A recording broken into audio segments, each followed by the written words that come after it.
coffee. Have you been to your home yet, Mrs. Schmidt? Where have you been? Coffee. I speak to boss.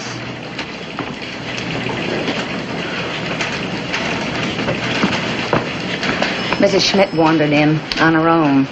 Looking for you, won't talk to anyone else. Mrs. Schmidt, the boss. Oh, how do you do, Mrs. Schmidt? Your name, please? Hutchison. I am mother to Bessie. Oh, about your son. I'm very sorry. I do not come for that.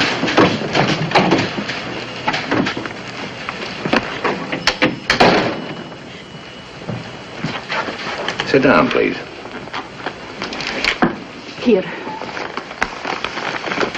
My Bessie, she comes to me and she says, "Here, Mama, you keep this. If something happens to me, you do not have to worry." This Bessie's diary? She says what happens to her and this Mr. Rienzi.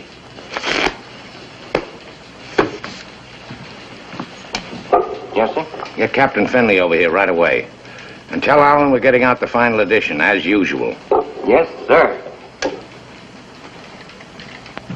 Why didn't you go to the police, Mrs. Schmidt? Police? I do not know police. I know newspaper. This newspaper. For 31 years, I know this paper. I come to America. I wish to be good citizen. How to do this? From newspaper. It shows me how to read and write. My Bessie dies. You do not say bad things of her. You do not show bad pictures of her. You try to find who hurt my Bessie. Good. I help. I think what to do. I go on subway. I ride all day. I think. I come. By doing this, you may be in danger, like your son. You're not afraid. Your paper's not afraid. I am not afraid.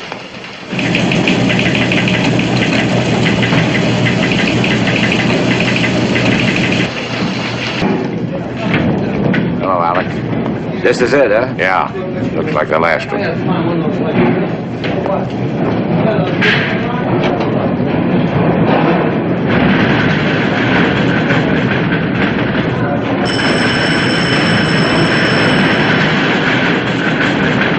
On, Mr. Hutchison.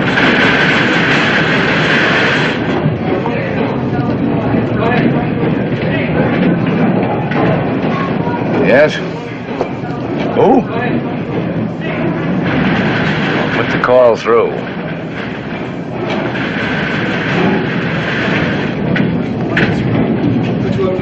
Hutchison? Hello, baby. How am I feeling? I hear Mrs. Schmidt come in to see you. That's right. That's right. There's some loose cash here belongs to you, $200,000 worth. And there's something else, too.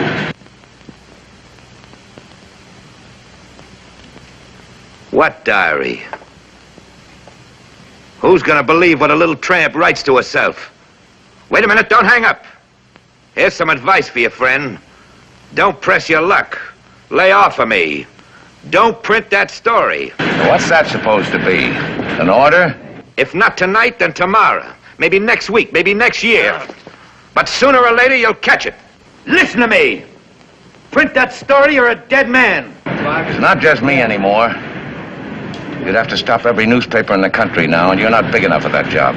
People like you've tried it before, with bullets, prison, censorship. But as long as even one newspaper will print the truth, you're finished. Don't give me that fancy double talk. I want an answer.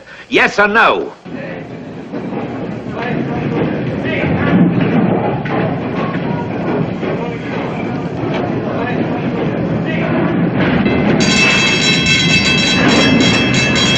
Yes or no?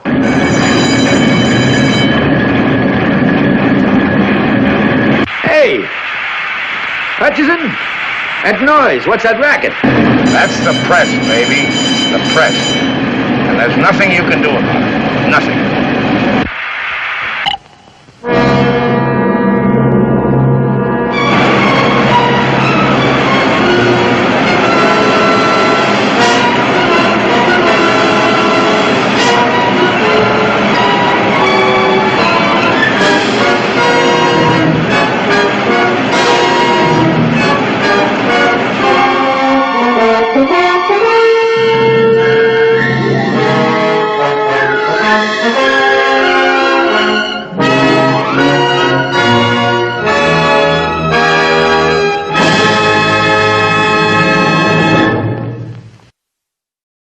Sheikh, the man who murdered Osama bin Laden. And on the day when I was in the Situation Room monitoring the raid that brought Osama bin Laden to justice, he was hosting the Celebrity Apprentice.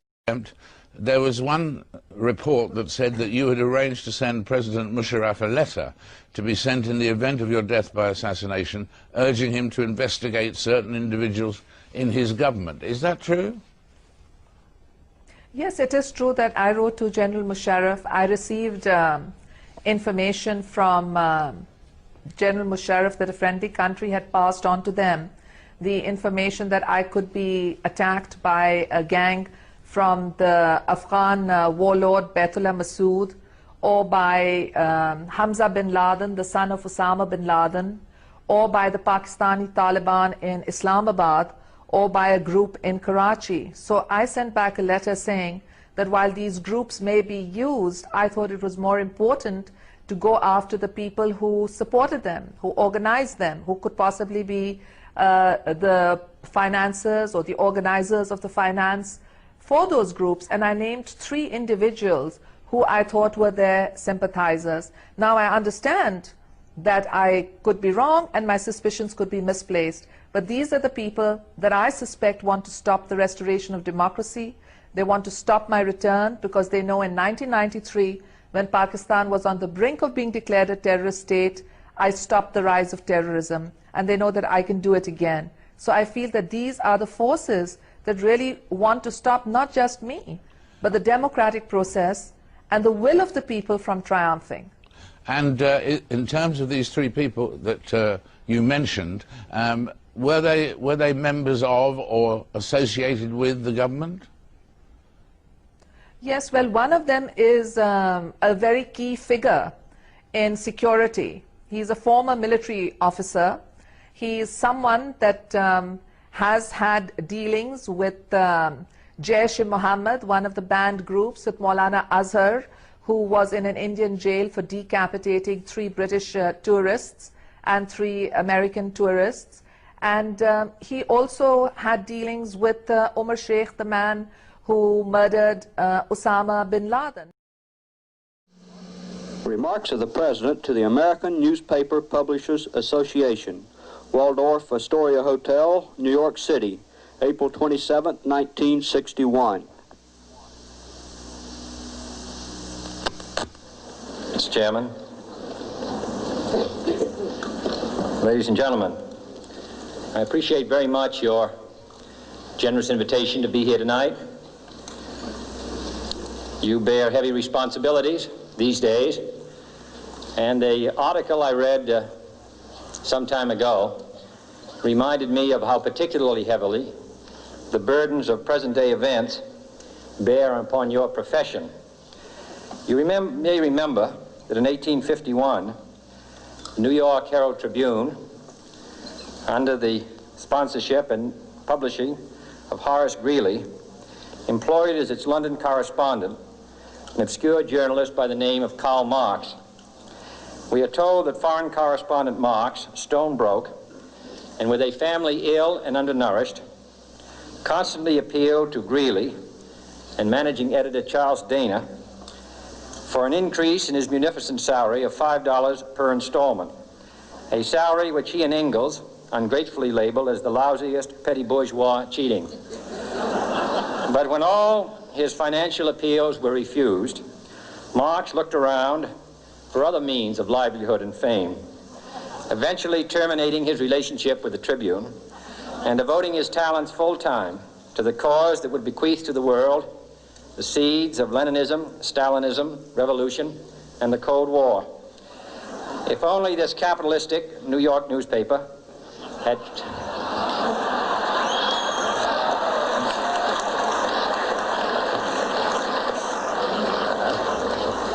treated him more kindly, if only Marx had remained a foreign correspondent, history might have been different. And I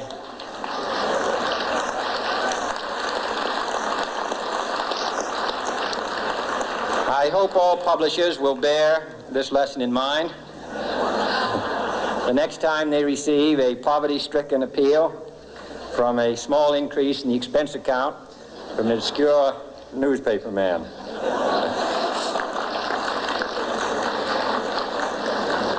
I have selected as the title of my remarks tonight, "The President and the Press." Some may suggest that this would be more naturally worded, "The President versus the Press," but those are not my sentiments tonight. It is true, however, that when a well-known diplomat from another country demanded recently that our State Department repudiate certain newspaper attacks on his colleagues, it was unnecessary for us to reply that this administration was not responsible for the press, for the press had already made it clear that it was not responsible for this administration.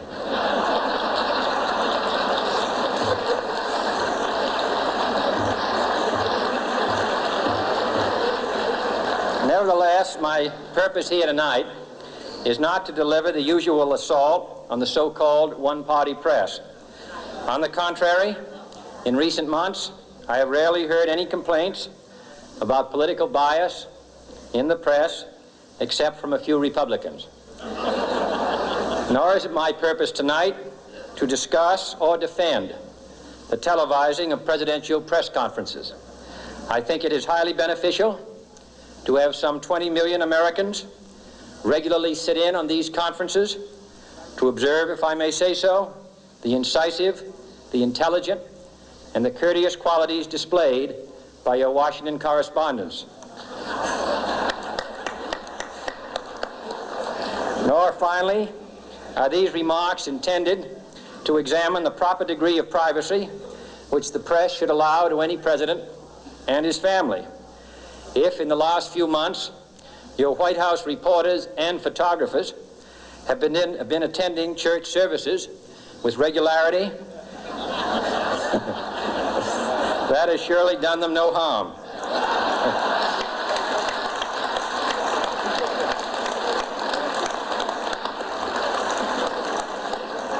On the other hand, I realize that your staff and wire service photographers may be complaining that they do not enjoy the same green privileges, the local golf courses, which they once did.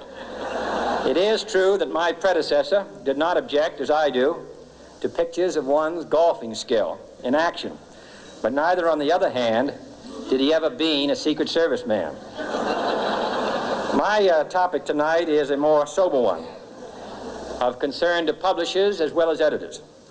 I want to talk about our common responsibilities in the face of a common danger. The events of recent weeks may have helped to illuminate that challenge for some, but the dimensions of its threat have loomed large on the horizon for many years.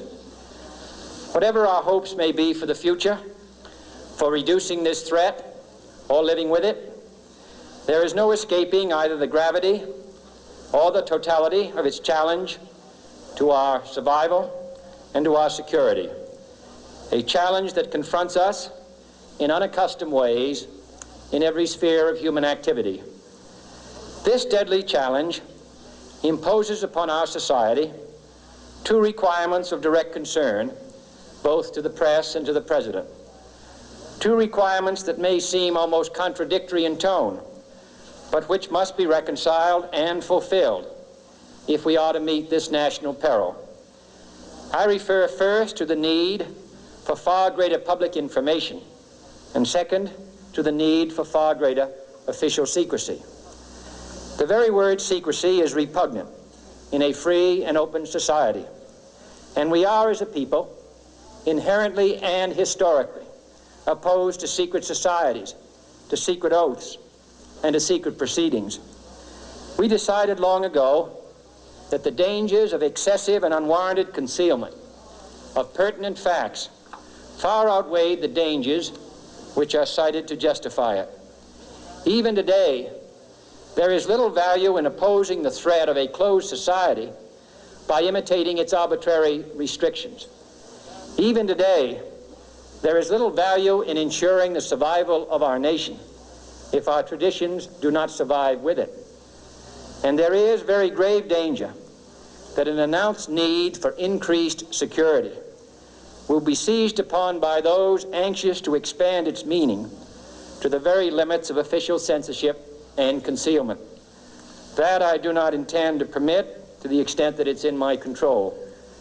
And no official of my administration, whether his rank is high or low, civilian or military, should interpret my words here tonight as an excuse to censor the news, to stifle dissent, to cover up our mistakes, or to withhold from the press and the public the facts they deserve to know. But I do ask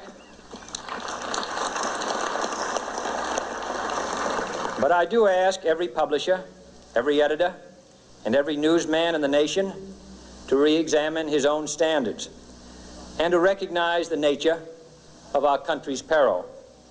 In time of war, the government and the press have customarily joined in an effort based largely on self-discipline to prevent unauthorized disclosures to the enemy. In times of clear and present danger, the courts have held that even the privileged rights of the First Amendment must yield to the public's need for national security. Today, no war has been declared, and however fierce the struggle may be, it may never be declared in the traditional fashion. Our way of life is under attack. Those who make themselves our enemy are advancing around the globe. The survival of our friends is in danger, and yet no war has been declared. No borders have been crossed by marching troops. No missiles have been fired. If the press is awaiting a declaration of war before it imposes the self-discipline of combat conditions, then I can only say that no war ever posed a greater threat to our security. If you are awaiting a finding of clear and present danger, then I can only say that the danger has never been more clear, and its presence has never been more imminent. It requires a change in outlook, a change in tactics, a change in missions by the government, by the people, by every businessman or labor leader, and by every newspaper.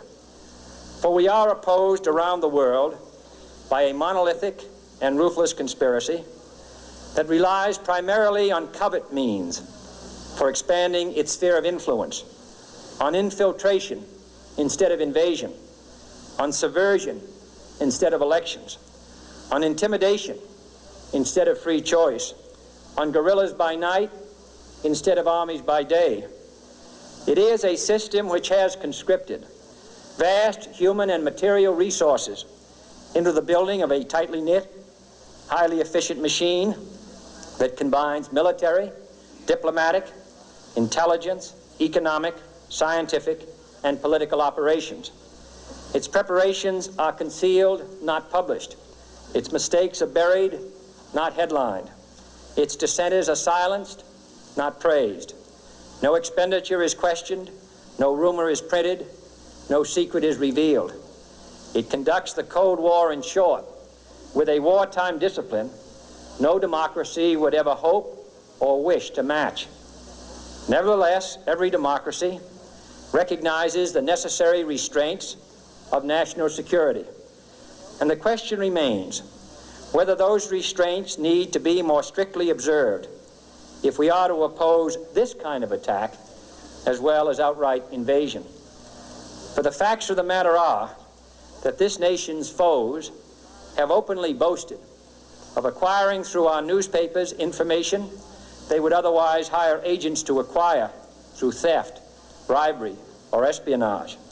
That details of this nation's covert preparations to counter the enemy's covert operations have been available to every newspaper reader, friend and foe alike. that the size, the strength, the location, and the nature of our forces and weapons, and our plans and strategy for their use, have all been pinpointed in the press and other news media to a degree sufficient to satisfy any foreign power, and that in at least one case, the publication of details concerning a secret mechanism whereby satellites were followed required its alteration at the expense of considerable time and money. The newspapers which printed these stories were loyal, patriotic, responsible, and well-meaning. Had we been engaged in open warfare, they undoubtedly would not have published such items. But in the absence of open warfare, they recognized only the tests of journalism and not the tests of national security.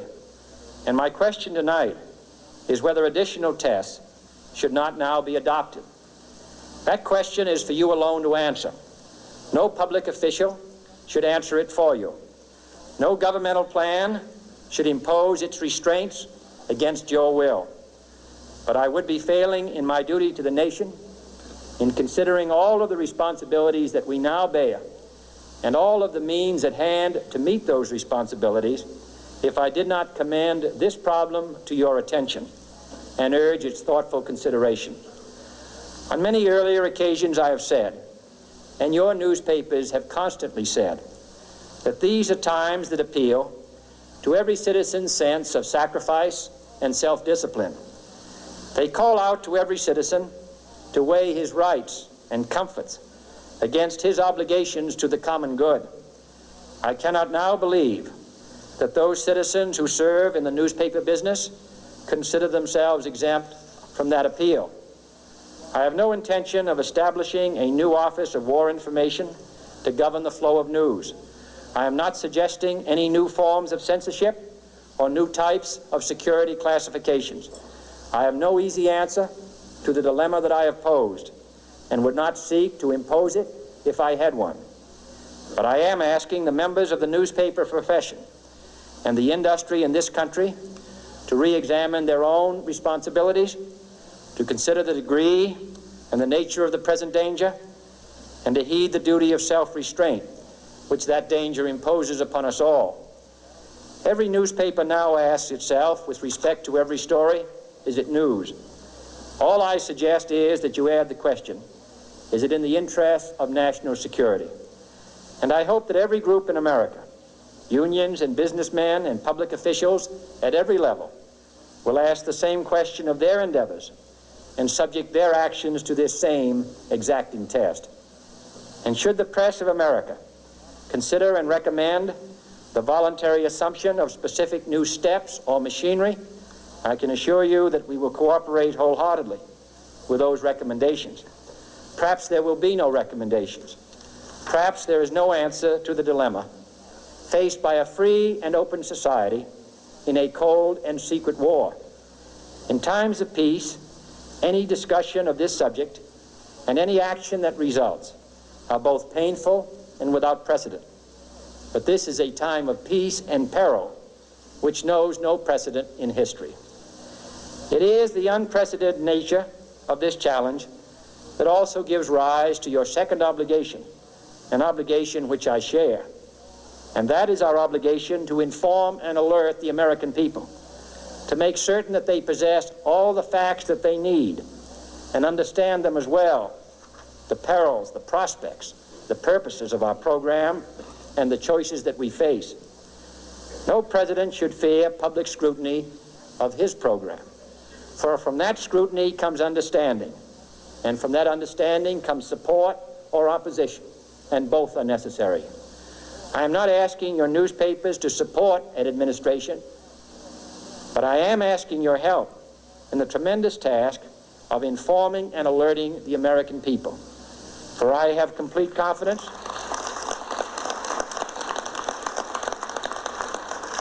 in the response and dedication of our citizens whenever they are fully informed. I not only could not stifle controversy among your readers, I welcome it. This administration intends to be candid about its errors. For as a wise man once said, an error doesn't become a mistake until you refuse to correct it. We intend to accept full responsibility for our errors, and we expect you to point them out when we miss them. Without debate, without criticism, no administration and no country can succeed, and no republic can survive. That is why the Athenian lawmaker Solon decreed it a crime for any citizen to shrink from controversy. And that is why our press was protected by the First Amendment, the only business in America specifically protected by the Constitution, not primarily to amuse and entertain, not to emphasize the trivial and the sentimental, not to simply give the public what it wants, but to inform, to arouse, to reflect, to state our dangers and our opportunities, to indicate our crises and our choices, to lead, mold, educate, and sometimes even anger public opinion. This means greater coverage and analysis of international news, for it is no longer far away and foreign, but close at hand and local. It means greater attention to improved understanding of the news, as well as improved transmission. And it means, finally, that government at all levels must meet its obligation to provide you with the fullest possible information outside the narrowest limits of national security, and we intend to do it. It was early in the 17th century that Francis Bacon remarked on three recent inventions already transforming the world: the compass, gunpowder, and the printing press. Now the links between the nations, first forged by the compass, have made us all citizens of the world, the hopes and threats of one becoming the hopes and threats of us all. In that one world's effort to live together, the evolution of gunpowder to its ultimate limit has warned mankind of the terrible consequences of failure. And so it is to the printing press, to the recorder of man's deeds, the keeper of his conscience, the courier of his news, that we look for strength and assistance, confident that with your help, man will be what he was born to be, free and independent.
In the immediate aftermath of the assassination of President John F. Kennedy, the American government came to the conclusion that a lone gunman had changed the course of human history by killing the most powerful man in the world with 3 rifle shots fired from the elevated window of an office building.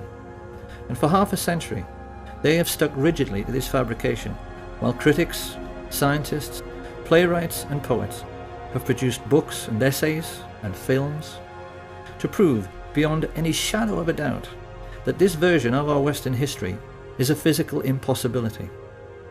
Over and over again, we have been told that this man did it, by himself. He didn't have any help, and he did it because he was a lonely madman and a communist to boot. We are also meant to believe that there is nothing remotely suspicious in his being shot on live television in a basement full of police officers before he had a chance to tell his side of the story. So there is quite clearly no need to investigate further. Of course, every thinking person knows this is absolute nonsense. And being nonsensical, it naturally leads thinking people to ask some very important questions, like, why did the American government come up with such a lame and improbable scenario to account for what had happened? And then why did they stick with it so dogmatically for so many years afterwards? Exactly what and who are they protecting? And how can it be that even such venerable institutions as the BBC have played along with this charade in the intervening decades? We now know that there were actually 8 riflemen firing at the president on that day. We know where they were located in Dealey Plaza, and we know their names. However, those with sharp eyes will already be asking themselves why we were only showing the location of 6 assassins in this schematic. We're doing this because any casual onlooker who happened to be in Dealey Plaza at 12:29 on November 22nd, 1963, might well have caught sight of these 6. Many people did. Witnesses like Arnold Rowland, Richard Randolph Carr, Lee Bowers, Amos Ewins, Mary Morman, they all gave precise descriptions of men they observed in the windows of the book depository and on the famous grassy knoll. But none of them observed 2 of the riflemen who shot at the president. No one did. And the reason why no one did is itself the key to the mystery. A mystery which begins with a very simple question. Supposing you wanted to shoot at a man on a barren, empty street without anybody seeing you, where could you possibly hide?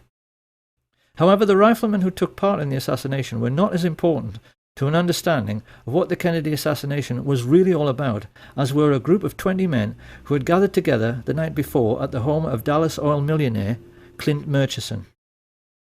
These men were a much more important part of the story than the assassins themselves, because they hired the 8 snipers and paid them. We even know how much they paid them. So who were these men? What brought them together to orchestrate such a foul and despicable deed?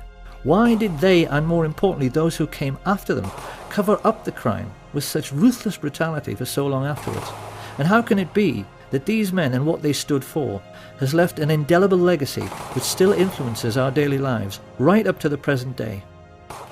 To answer these questions, we must inevitably step back into history, and most people will not like this very much, because most people have very little interest in history. This, however, is going to be a history lesson quite unlike anything that anyone has ever heard.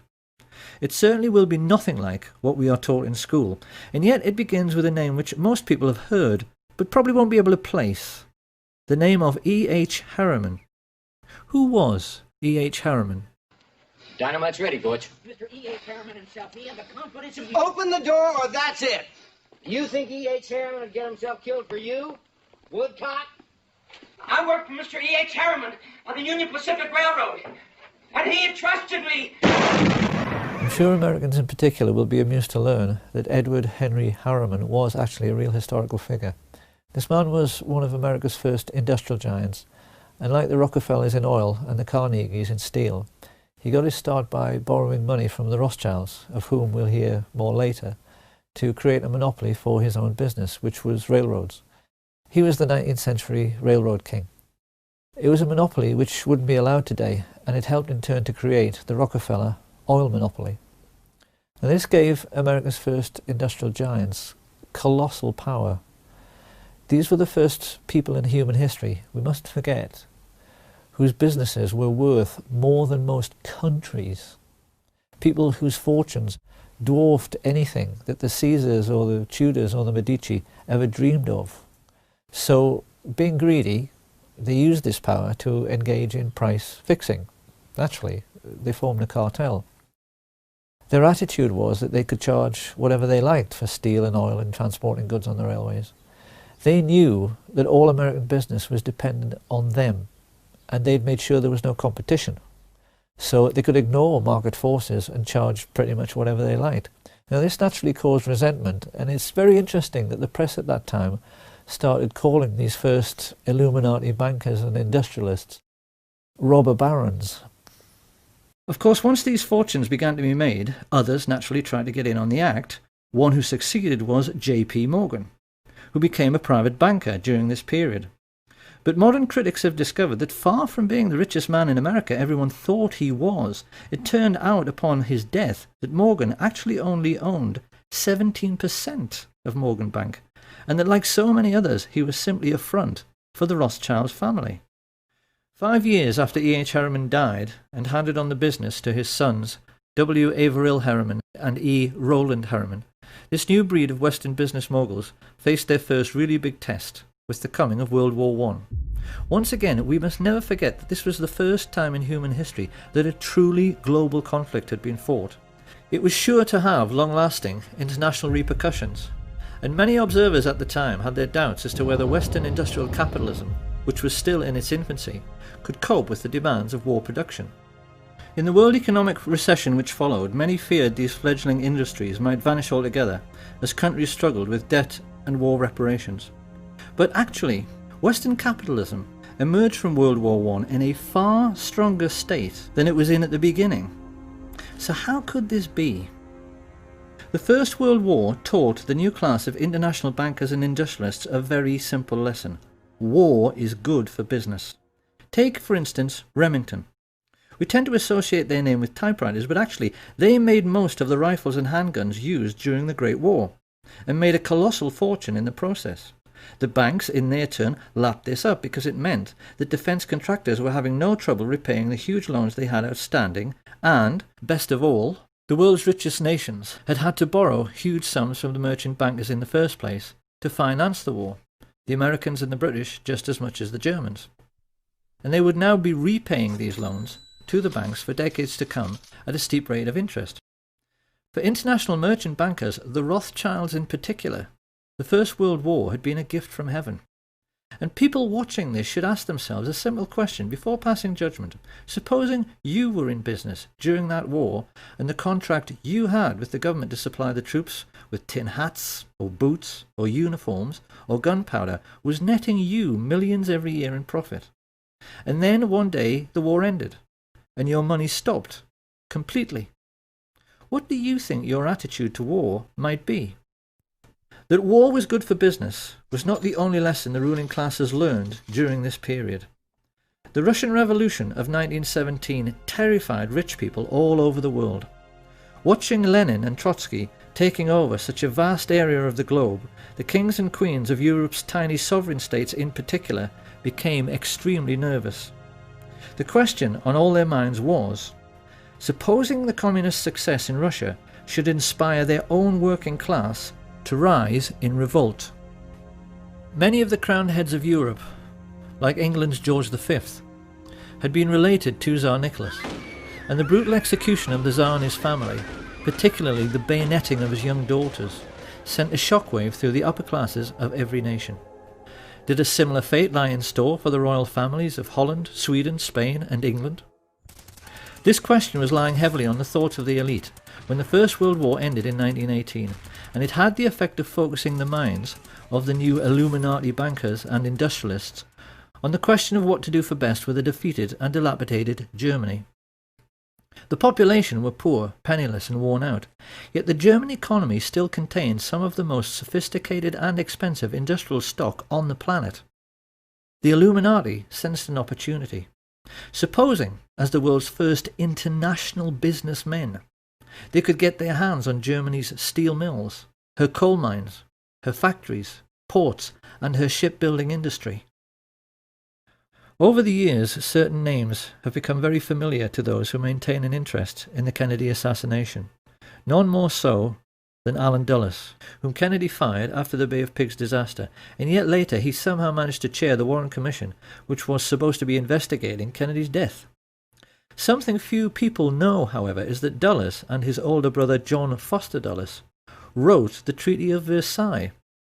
They were both lawyers of Sullivan and Cromwell, and it was largely they who decided that the German people must pay war reparations totaling 135 billion marks.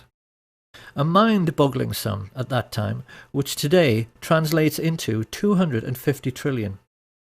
When this was announced, the legendary UK economist J. Maynard Keynes maintained it was a ludicrous sum, and he did a swift calculation from which he reasoned that it would take Germany until 1988, 60 years hard labour, to pay it off. But it didn't. So why? Maynard Keynes sensed that the Dulles brothers, backed as they were by the new Illuminati, were trying quite deliberately to sabotage the German economy, and they succeeded. As mass unemployment led to hyperinflation, the famous stories of people papering their walls with worthless Reichsmarks and handing over their life savings for a loaf of bread soon followed. With German investors on their knees, the new Illuminati moved in and began buying up shares of stock in German industry at a knockdown price. Now, why did they do this? The cynical mind would say to make a buck, but it really wasn't that simple. What they wanted was to make Germany strong again so that she would become a bulwark against Soviet communism. Germany was fighting for its life. Certain measures were needed to protect it from its enemies. I cannot say that I am sorry we applied those measures. We were a bulwark against Bolshevism. We were a pillar of Western culture. A bulwark and a pillar the West may yet wish to retain.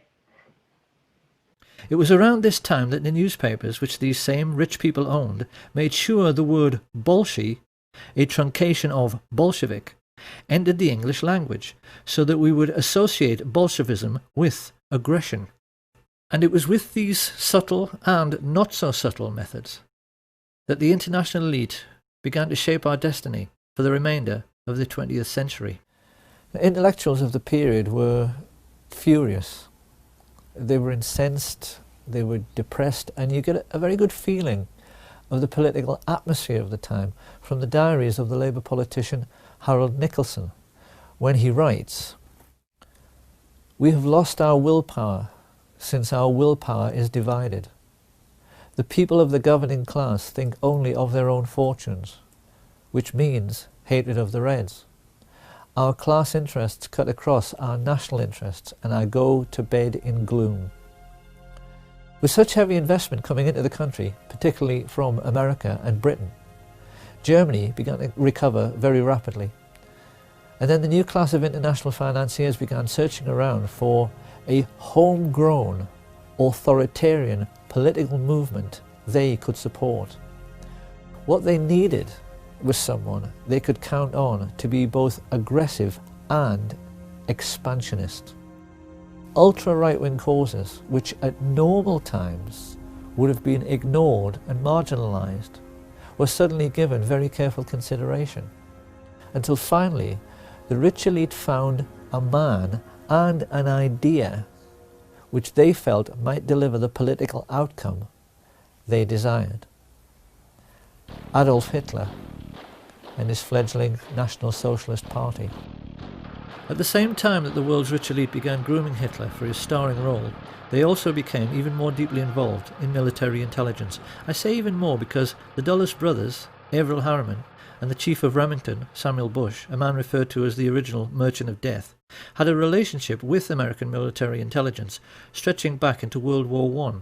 The lesson here being that the American variant of military intelligence started out with businessmen protecting their investments, just as if they were a mafia.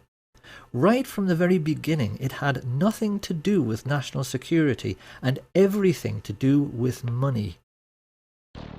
In Hitler, the Illuminati had found a ready-made stooge who could be the face of this autocratic new movement. And when the time came to put together a new secret intelligence service which was going to help protect all the money they had tied up in the German economy, these men also found one was readily available: the Order of the Skull and Bones at Yale University. Discussion of secret societies is something of a minefield because it so easily invites ridicule. It is very difficult for the general public to accept that the super-rich leaders of their Western world can possibly be as mad and deranged as they actually are. The public, generally speaking, are sensible and level-headed people who have to balance their checkbooks, so they inevitably tend to laugh at stories about Satanists and occult believers. But if you talk to any well-informed historians, they are all aware of the important role which various secret societies have played in human history. The Black Hand always played a pivotal role in the history of the mafia. If you talk to anyone in the UK who is political and read books, they are always aware that the ruling class of Britain, including every member of the royal family, is a Freemason. And the emblem of the death's head was sported on the caps of the high-ranking Nazi officers from the very beginning. The symbols of these secret societies always seem to play around with some kind of skull and bones motif, so that it's abundantly clear what their mission statement is. These people are pirates, willing to commit any crime for big money.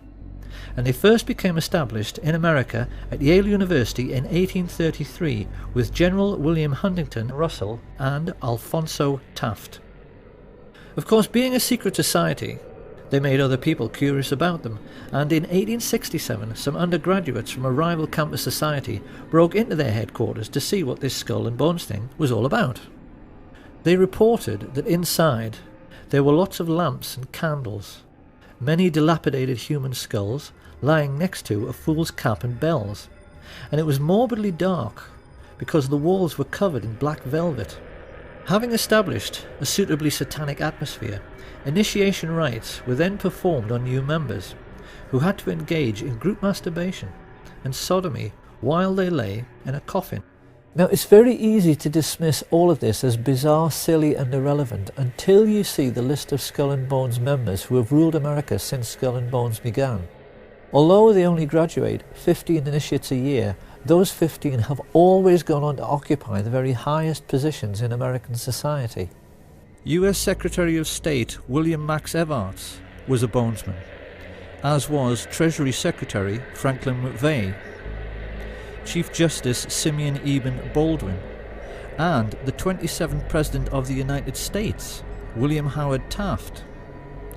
The founder of American football, Walter Camp, came through Skull and Bones, as did the very first chairman of the Federal Reserve, Pierre Jay, and director of Standard Oil, Percy Rockefeller. Averill Harriman, the son of E.H. Harriman and founder of Harriman Brothers, the largest investment bank in the world, was a bonesman, and so were both of the George Bush presidents. During his premiership, John F. Kennedy was surrounded by bonesmen like McGeorge Bundy and David Acheson, son of Dean Acheson. Kennedy knew these men refer to each other as brothers under the skin. They swear an oath of secrecy and then ruthlessly vow to help each other's careers in any way they can throughout their lives, even if it means committing murder. In Britain, every literate person knows that all of the top police officers are Freemasons, because if there are 10 candidates for a top job, a Mason will always select a brother Mason for the post. Skull and Bones works the same way, and JFK took this problem so seriously that he even made speeches warning America about the danger of secret societies. The very word secrecy is repugnant in a free and open society, and we are, as a people, inherently and historically. He knew the people on this list were neither silly nor irrelevant, because he knew they were the real holders of power in America, operating as they were, as an unelected shadow government accountable to no one. And it was these same people who brought Hitler to power during the 1920s by becoming business partners with leading German industrialists.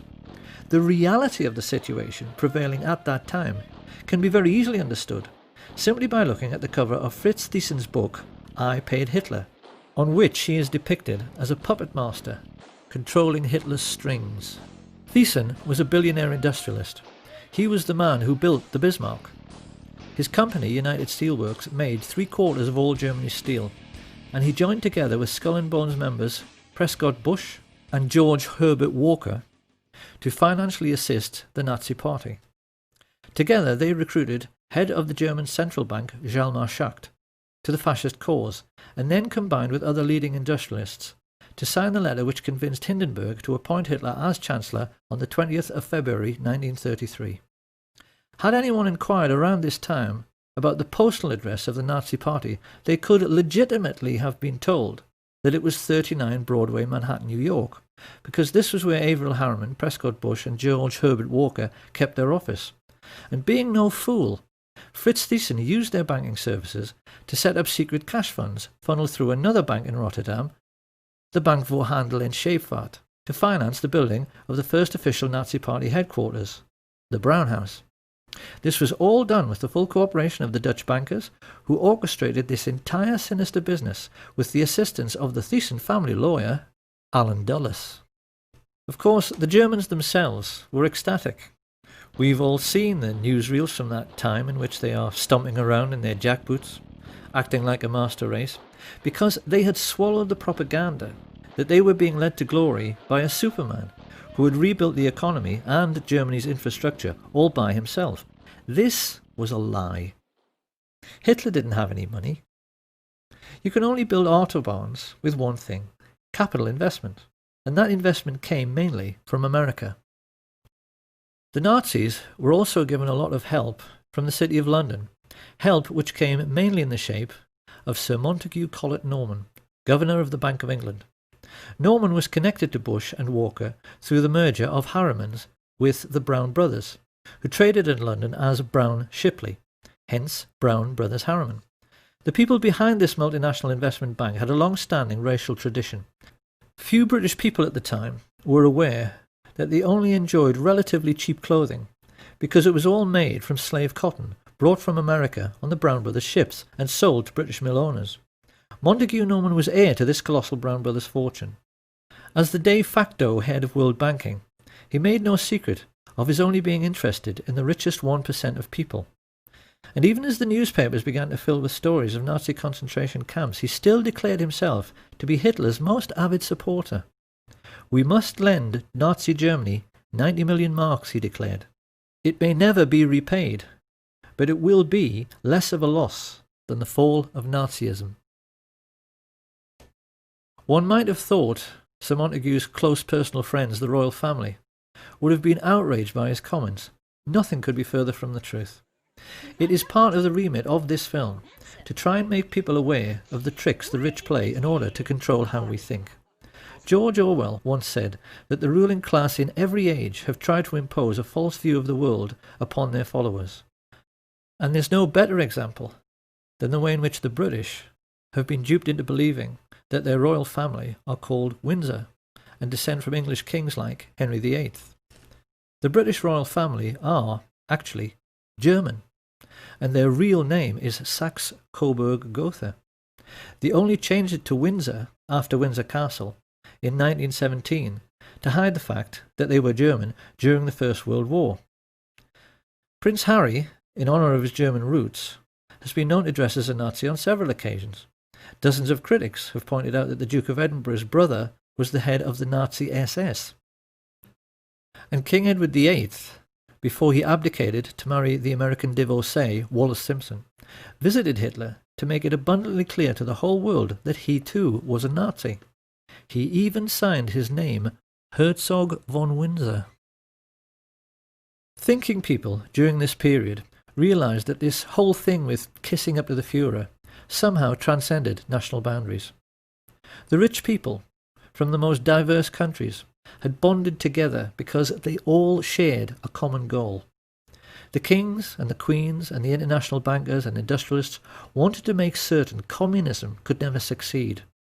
They were determined they weren't going to finish up like the Russian royal family, and they were determined to hang on to their money. They were much more afraid of the ordinary working people in their own countries than they were of fascist Germany. And this prevailing sentiment amongst the world's ruling class led America's elite to attempt a fascist coup d'etat in 1934. I hope it will be plain to people by now that Hitler's economic miracle is the greatest myth in human history. There was no economic miracle. There are no miracles. And if there are, why can't the Germans do it all again now? If you want to construct a network of new roads and new steelworks and new factories, you need one thing: money. You need investment. And the investment didn't come from Hitler. It came from Brown Brothers Harriman and their business associate, Fritz Thyssen. It came from Hjalmar Schacht and his best friend, Sir Montague Collett Norman. It came from men like Axel Wenner-Gren, the Swedish multimillionaire arms manufacturer, and Charles Bedaux, the French business mogul. These people were all in the same bed with their Nazi friends, the Duke and Duchess of Windsor, the Dulles brothers, Prescott Sheldon Bush, and George Herbert Walker, with whom they'd created the Union Bank for laundering Nazi money. And with stage one of their plan for world domination complete, they now turned to the second phase, which was meant to be the overthrow of American democracy and the imposition of fascist government upon the United States. In order to pull this off, these Nazis raised money from America's richest families, many of whom, in this new consumerist society, had become household names. The Colgate family, the Birdseye family, the DuPont family, the Rockefeller family. These people handed over millions to the American financiers of Hitler so they could hire, train and supply a private army which would attempt to overthrow the democratically elected government of Franklin Delano Roosevelt and impose fascist dictatorship in America. Of course, it's natural to wonder, considering they had such advantages, how on earth they failed to pull it off. The simple answer is that they chose the wrong man, because their choice to lead this Nazi insurrection was Major General Smedley Darlington Butler, the most decorated soldier of the period and in all of American history, perhaps the most unsung hero of all. Because Smedley Butler was the most genuine Democrat and lover of liberty the world has ever seen.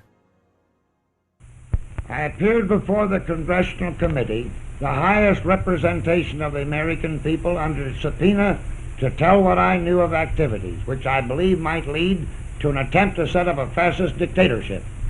The plan as outlined to me was to form an organization of veterans, to use as a bluff, or as a club at least, to intimidate the government and break down our democratic institutions. The upshot of the whole thing was that I was supposed to lead an organization of 500,000 men, which would be able to take over the functions of government. My main interest in all this is to preserve our democratic institutions. I want to retain the right to vote, the right to speak freely, and the right to write. If we maintain these basic principles, our democracy is safe. No dictatorship can exist with suffrage, freedom of speech and press.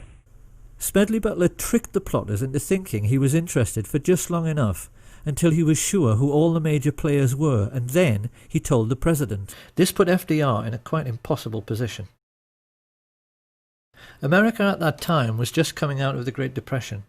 The last thing he wanted was to cause another economic downturn, and he feared that if he scooped up all the leading bankers and captains of industry in the United States and threw them all in jail, the country just might fall apart. So what could he do?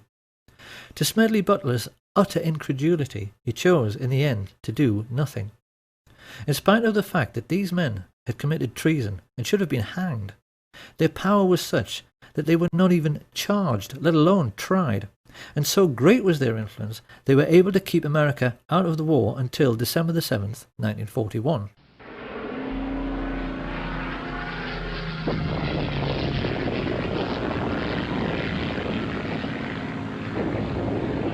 With the Japanese attack on Pearl Harbor, Roosevelt finally realized he had to do something. His response was the Trading with the Enemy Act, which allowed him to seize assets like the Union Bank, through which Bush, Walker and Harriman had been financing Thyssen. Roosevelt didn't realize, however, that it was already a case of too little, too late. Because without his knowledge, American business moguls had been tumbling over one another for 2 years in their efforts to assist and do business with the Hitler regime.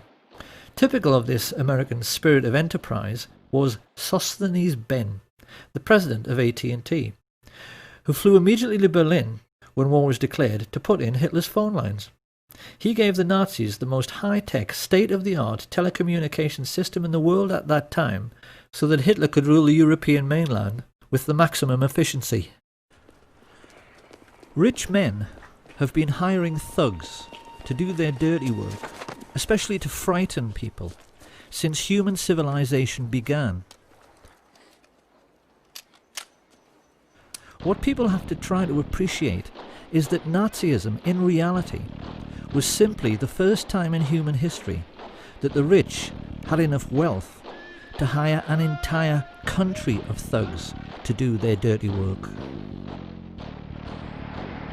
Some of the most emotive images in world history are those of the Nazi war machine swooping across the Low Countries to begin their occupation of France. And people have always assumed that the trucks used for the miles-long troop convoys must have been German trucks.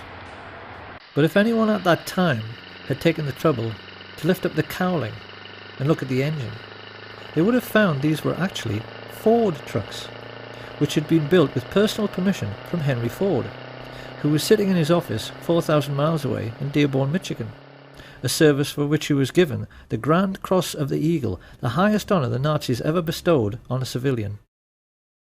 Ford sued the U.S. Army, the U.S. government in the 50s because during the war the U.S. Air Force bombed their tank-making facilities in Germany, and this is true.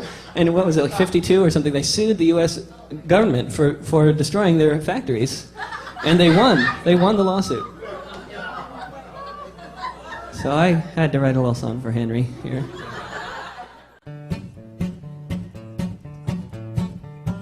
Ford built tanks for the Nazis, and the Nazis used those tanks to gun down lots of soldiers in the U.S. Army ranks. Yes, Henry Ford was a fascist, and a nasty one was he.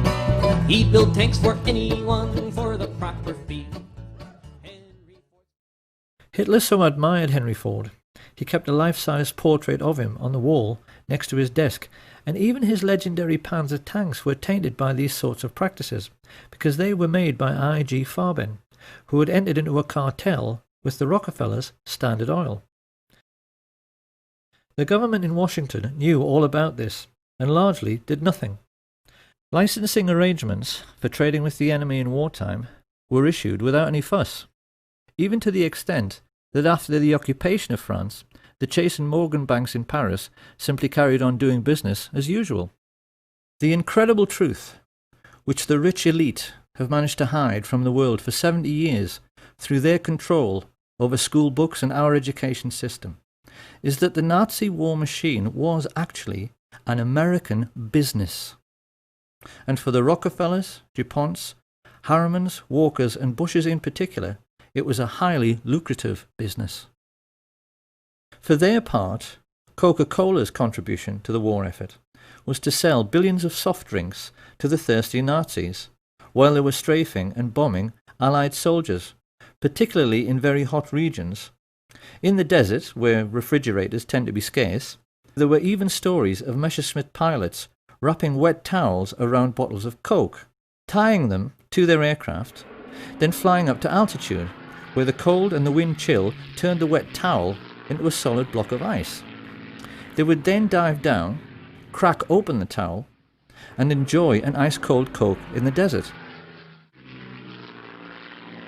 If they had wanted to, the Western multinationals could have grounded the Luftwaffe and stopped the war at any time, because the German aircraft were totally dependent on imported supplies of tetraethyl lead, an additive which prevents knocking in aero engines.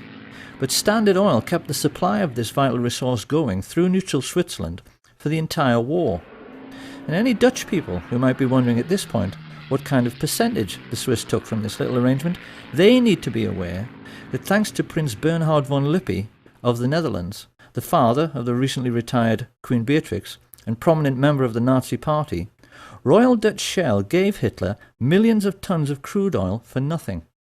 The Dutch royal family actually fueled the invasion force which annexed Holland and were instrumental in helping the Nazis to rape their own country. But most shocking of all is the truth of what really happened in the little Polish town of Oświęcim. This sleepy little hamlet just happened to be in an extremely mineral-rich region, particularly for coal, which Western industrialists had wanted to get their hands on for years. With the coming of the Hitler regime and the invasion of Poland, the fascist financiers had the bright idea of turning this conquered region into an investor's paradise by building a Nazi concentration camp near the town and utilizing the slave labor available to drastically reduce their own production costs. Few people are aware of the gigantic scale of the Nazi concentration camp network and are blissfully unaware that the real purpose behind their construction was to make a profit for the rich, which is why they stole all the gold watches, gold wedding rings and gold teeth fillings and melted them down into gold ingots. To this day, there are bars of gold lying in the vaults of the Bank of England, which have the Nazi swastika stamped on them. Gold stolen from Jewish corpses. It shouldn't come as any great surprise that George Herbert Walker's family were slave owners on the cotton plantations of 1930s America. Walker was used to organizing slave labor. So while his business associate, Averell Harriman, was paying for Hitler's 500,000 SS troops and supplying them all with brand new Thompson submachine guns, because he did, Walker took over the management of this new Polish concentration camp. And when his Nazi friends started complaining that they couldn't pronounce the name Auschwitz any better than I can, they all got together and decided they had better Germanize the name into something which sat more comfortably on Nazi tongues. It was in this way that the world first heard of Auschwitz.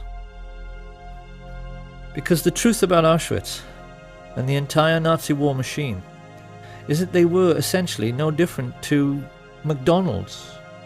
They were American business enterprises abroad, businesses which the richest European families invested in, and businesses which, because of slave labor, made obscene profits, which Prescott Sheldon Bush took and placed in a blind trust, which later financed a Bush political dynasty which produced two presidents of the United States, his son, George Herbert Walker Bush, and his grandson, George Walker Bush.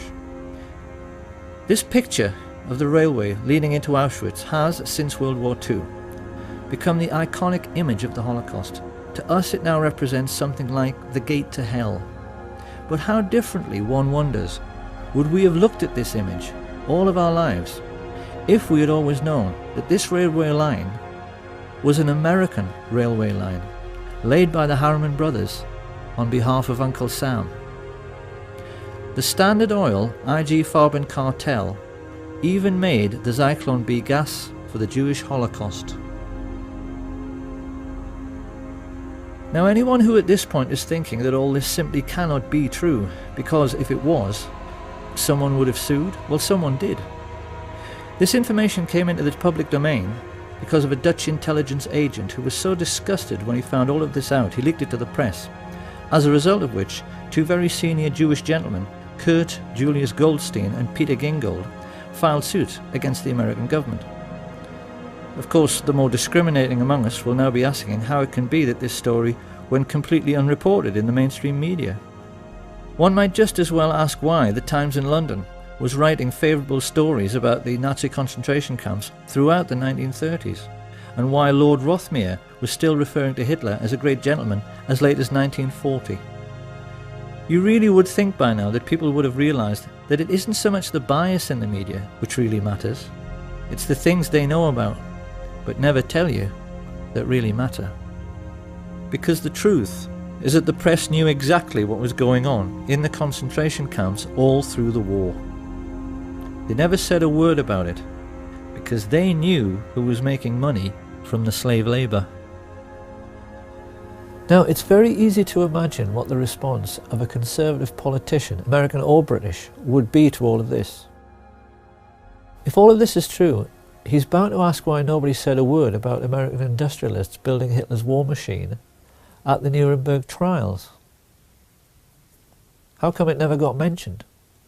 Where's the responsibility of the Vatican, who signed in 1933 the Concordat with Hitler, giving him his first tremendous prestige? Are we now to find the Vatican guilty? Where's the responsibility of the world leader Winston Churchill, who said in an open letter to the London Times in 1938, 1938, Your Honor, were England to suffer national disaster, I should pray to God to send a man of the strength of mind and will of an Adolf Hitler. Are we now to find Winston Churchill guilty? Where's the responsibility of those American industrialists who helped Hitler to rebuild his armaments and profited by that rebuilding? Are we now to find the American industrialists guilty? No, Your Honor, no. Germany alone is not guilty. The whole world is as responsible for Hitler as Germany. It is an easy thing to condemn one man in the dark. It is easy to condemn the German people, to speak of the basic flaw in the German character that allowed Hitler to rise to power. But at the same time, comfortably ignore the basic flaw of character that made the Russians sign pacts with him. Winston Churchill praise him. American industrialists profit by him. American industrialists profit by him. Profit by him. Profit by him. Profit by him. Profit by him. Profit by him. Profit by him. Profit by him. In school, we are taught that the Allies defeated Nazi Germany in World War II. This is not true. The Nazis won the war. Because the real Nazis, the rich, played on both sides. That's what a rich businessman does. He arranges things so that he is well thought of by both sides, so then whoever wins, he wins, and his money is safe. Now, a lot of people will still think it is simply ludicrous to suggest the Second World War was a phony war. They are bound to say that no one who was there at the time thought it was a phony war. Really? A new baby, 200 gross of buckles, unlimited petrol, and all the whiskey you want. You're sitting pretty, aren't you, Holden? Yes, it is a lovely war. Well, wouldn't you if you were in my place? Wouldn't everybody? Doesn't everybody? War's a blasted phony anyway. I'm a bit tired of that. Tired of what? This phony war business. Well, isn't it? No, it's not. I've just come out of hospital after 10 days in an open boat off the Faroes, and I'm sick and tired of blokes like you with soft jobs ashore. Come outside. Now, don't be silly. I've lost 2 fingers off that hand, but I'm going to take you outside and knock your block off with my right. Ah, take it easy. There's no need for that. I'm sorry, I apologize. I'll come outside if you insist. That won't do any good. It's not his fault. It's the fault of all of us. You make me sick. All of you. It may be a phony war to you, but it's not to all the boys at sea. It never has been.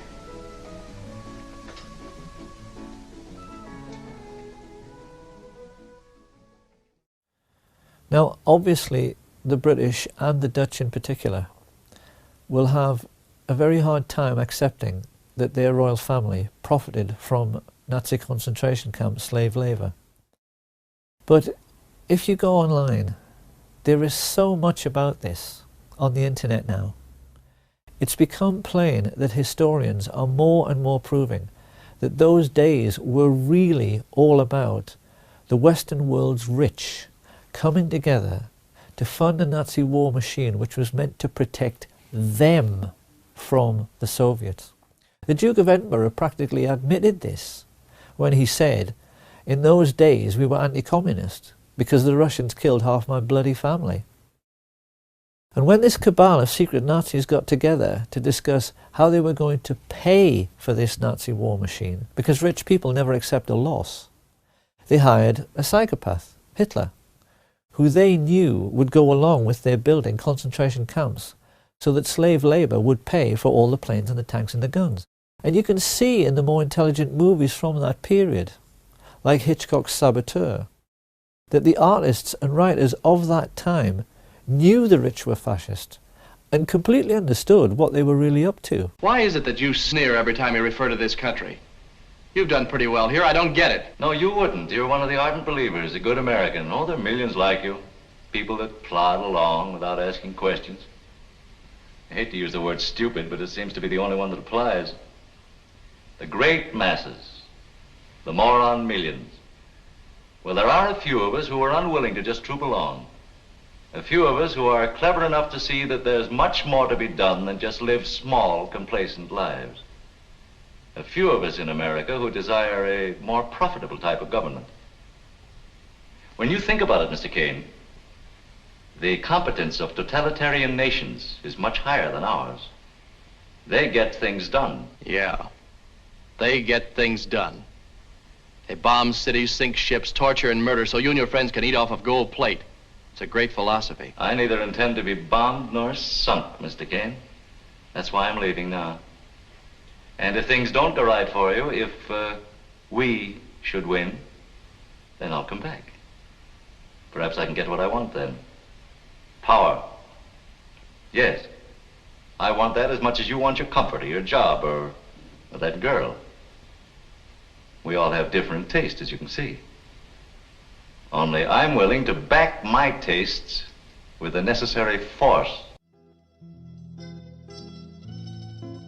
Where was the mafia while all this was going on?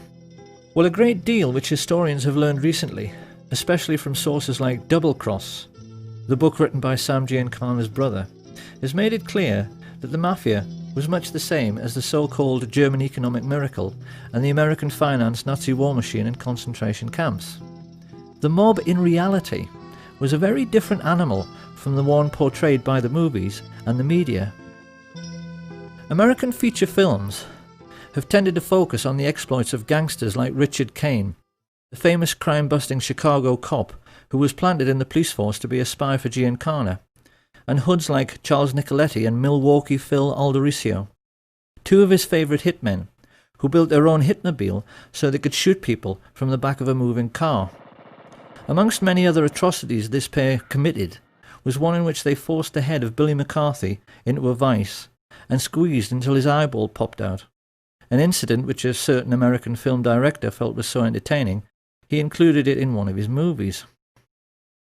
What most people have failed to realise, however, is that in most cases the mafia chieftains who actually ran organised crime did not approve, generally speaking, of these acts of gross brutality.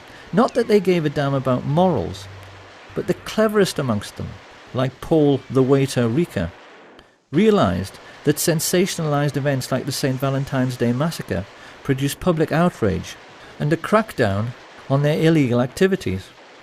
Rica realised that the effectiveness of mobsters like Diamond Joe Esposito came from keeping a low profile.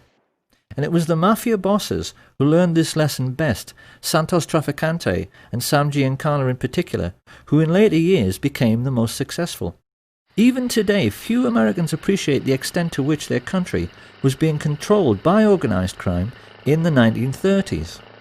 The mob were in total control of Hollywood, because all the union labour needed to make films, carpenters, set construction, catering, they were all under the control of the mob. In particular, the control of the Teamsters Union, the drivers and haulage people who made essential deliveries to absolutely everyone, meant that virtually all American business was caught in the web of mafia racketeering. Studio bosses like Harry Cohn, Louis B. Mayer, and the Warner Brothers knew they had to play along to get anything done at all. The big studio heads, like all rich businessmen, found they were forced to become friends with mafia dons. And the individual who exploited this situation most effectively was a gangster few people have ever heard of, Murray the Camel Humphreys. Generally speaking, the ethnically Italian gangsters of this period were coarse, brutal, and most importantly, ignorant men. They had no education. They couldn't hold an intelligent conversation because they'd spent no time in school. Don Corleone, I am honored and grateful that you have invited me to your daughter's wedding.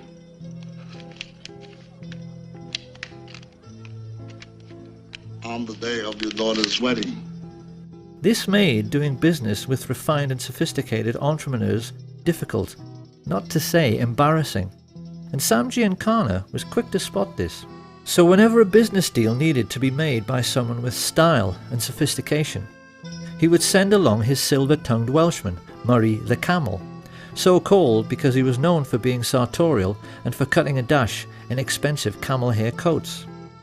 Humphreys became a crucial figure during the pre-war period because his contact with the luminaries of Hollywood meant he received invitations from senior politicians who wanted to rub shoulders with stars like Clark Gable, George Raft, Cary Grant, Gary Cooper, Marilyn Monroe and Frank Sinatra, all of whom were mafia-controlled and used by the mob as bagmen, moving colossal sums of money around the country.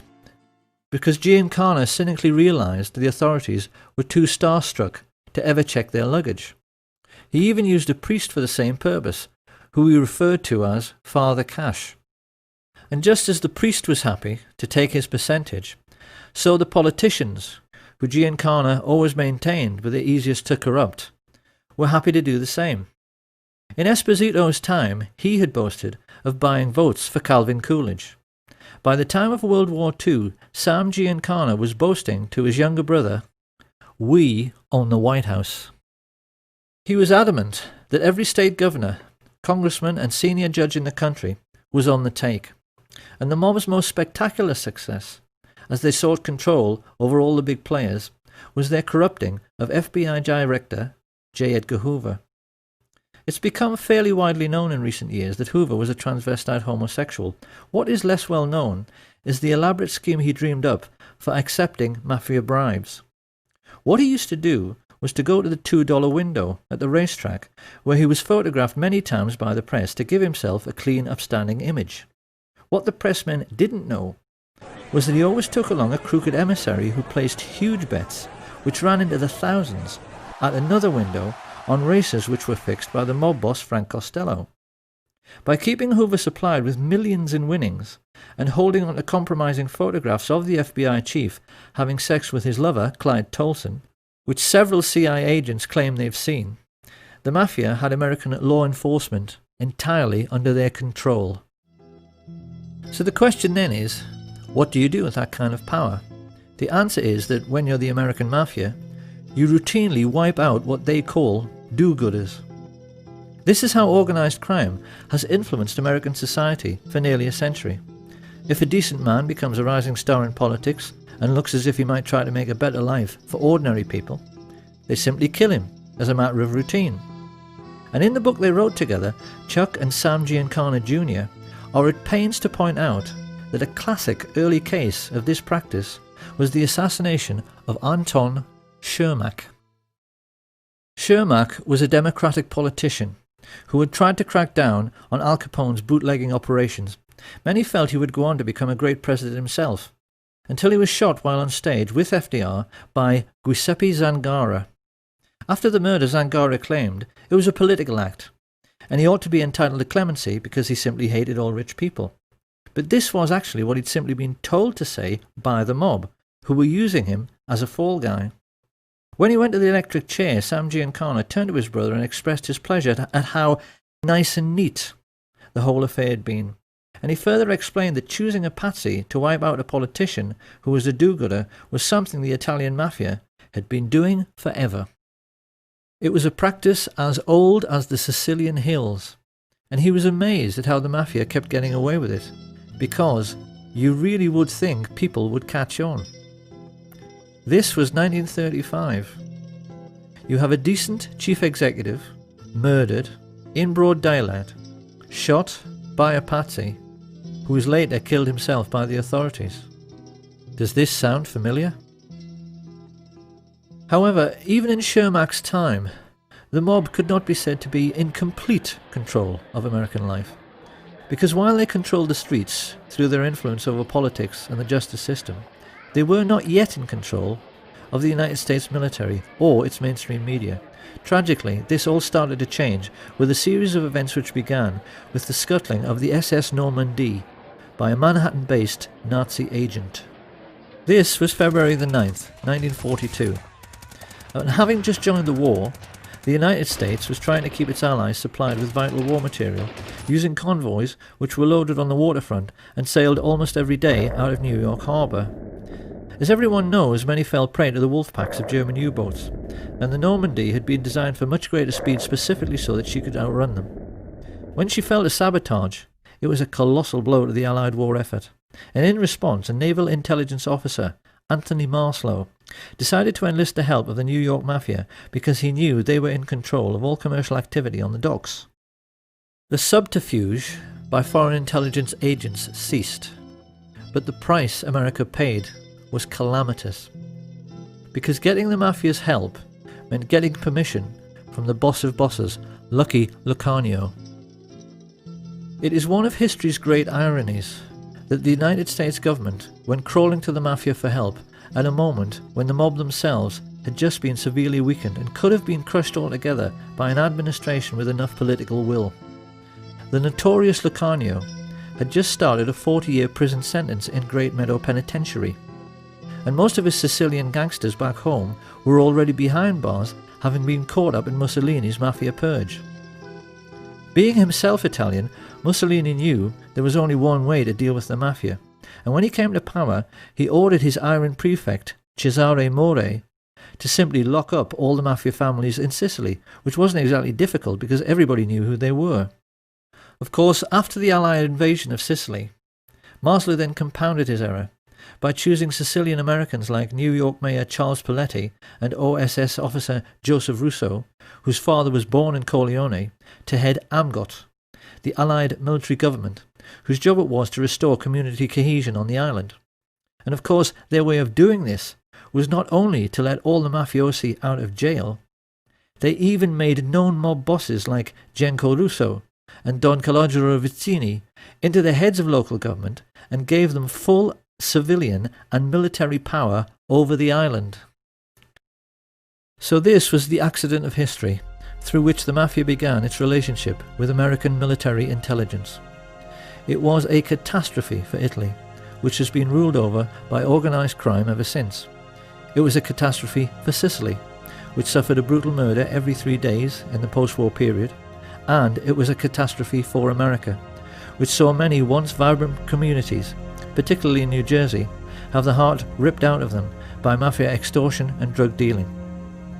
Lucky Luciano was deported after being released from jail, and having found a kindred spirit in another secret organisation, the newly created Central Intelligence Agency, he was then able to combine the activities of organised crime, particularly international drug running, with smuggling of American-made weapons. This unholy alliance gave the world its first ever pirates who flew aeroplanes. That's what these people became. Pirates with aeroplanes. The CIA became the world's primary import-export of narcotics and used the colossal profits to fuel wars around the world, thereby enabling their friends in the military-industrial complex to sell yet more weapons. Under the disguise of liberal democracy, these men, who had financed Hitler, became the enemies of liberty and democracy on a planet-wide basis. And as if to underline their Nazi credentials, they also hired all of the former German Nazi intelligence officers, like Reinhard Gehlen, who were out of a job at the end of the war, and brought them into the fold at the beginning of the Cold War, even though they were perfectly well aware that these men had committed genocide and should have been prosecuted as war criminals. Their attitude, quite clearly, was that as they had paid for Nazi Germany, they were entitled to pick over its carcass in any way they chose. This was yet another political catastrophe for the United States, because these were the people who put together the notorious Operation Paperclip, which rounded up all of the Nazi rocket scientists, like Werner von Braun, and put them to work for their new American Nazi owners to give them, for the first time in human history, ICBMs with nuclear warheads. They became the first men ever to have the power to destroy the whole world at the touch of a button, and it was clear to many observers at the time that it all rather went to their heads. I can no longer sit back and allow communist infiltration, communist indoctrination, communist subversion, and the international communist conspiracy to sap and impurify all of our precious bodily fluids. They saw themselves as giants, who were looking down and laughing upon this planet of tiny fools who were stupid enough to go on and on killing each other while they sold arms to both sides throughout the Second World War. Focke-Wulf aeroplanes, which bombed American soldiers, were manufactured by IT&T. Allied sailors were drowning in a freezing North Atlantic because their convoys were sunk by guns of Nazi battleships, which swiveled on American-made ball bearings. American soldiers were crushed under the wheels of tanks and trucks made by Henry Ford and John Rockefeller, and gassed to death by the same people. Sam Giancana took the trouble to explain how this cynical process worked by composing just one terse, simple sentence, which his brother wrote down for posterity. "People give their lives," he said, "just so a few fat cats can make a killing." And this was precisely what Smedley Butler had tried to explain to the world with his book, war is just a racket. At the war's end, the rich elite found fortune continuing to smile on them. Firstly, they were able to control the utter farce of the Nuremberg trials, which should have hanged every single American merchant banker and leading industrialist. As it was, their contribution to World War II remained hidden from public scrutiny, and they were even allowed to gerrymander light sentences for their German Nazi friends, like Hjalmar Schacht, who got off with just a few years and later retired as a billionaire. But best of all was that the one man who might have been a check to their power passed away as soon as the war was over. And with President Roosevelt gone, and their first Nazi glove puppet Hitler also deceased, it became necessary for Prescott Bush to find another young politician to sponsor. In true American fashion, he decided to advertise. He placed an ad in the LA Times which candidly explained that a group of rich businessmen was seeking a young, ambitious, immoral and most definitely malleable politician who might one day run for president. The ad was deliberately worded in this cynical way because they knew that only an evil, slimy and completely incorrigible little creep would ever dream of applying for the position. That was what they wanted, and that was what they got, in the shape of a certain Richard Nixon. Here being congratulated on his success by his new master, Prescott Bush. And not long after this picture was taken in 1947, Nixon engaged the services of a Jewish gangster who was working for Sam Giancana called Jacob Rubenstein, a man whom the world would one day come to know as Jack Ruby. Having bought themselves a new political puppet, this nefarious band of 20th century robber barons now took stock of their situation. The Hitler Project, as this rich elite called it, could hardly have turned out very much better. Their businesses had made colossal profits. Prescott had got his Union Bank back. The communist menace they so wanted to contain had almost sunk back in the Middle Ages with the ravages of war. And best of all was that they had now achieved the very world domination which Hitler had dreamed about. They knew that in this new age of modern telecommunications and high-speed jet travel, they had become the first group of robber barons in human history to dominate the entire globe, because they realized there was now absolutely no one left who could stop them from doing whatever they wanted to do next. However, they also realized that bombed out and dilapidated Europe would not be able to bear another war for many decades. This was why they now decided that their obscene business profits could only keep coming in if they moved their game of phony war into the Third World. And this was how the CIA came to instigate conflict throughout the Middle East, Southeast Asia and Central America. Chuck Giancana well remembers a conversation which he had with his mafia boss brother Sam during this period, in which he questioned him with genuine anxiety about the communist menace spreading throughout the world. The TV news was painting a sinister picture of a Soviet enemy with millions of fifth columnists, which was intent upon taking over the entire planet. Hadn't he heard of the domino theory, and wasn't he worried about it? In response, Sam Giancana simply smiled at his kid brother's naivety, and he asked him, didn't he realize that the United States, by which he meant the shadow government, not the official one, wanted to take over the world as well, and that the whole idea of communism was just the excuse they were using to do it? He told him that in China they had already succeeded in getting a member of the Chinese mafia, a brutal gangster called Mao Zedong, into power, just so they could sell more cigarettes in Asia. Communism was just their excuse. And it was pretty much the same story in the Philippines, with a crooked politician the mafia levered into power called Ferdinand Marcos. As for the United States, Big Brother Sam explained that the fat cats were fully aware that Americans will do anything for patriotism. Hence, you must always provide them with an enemy, a boogeyman.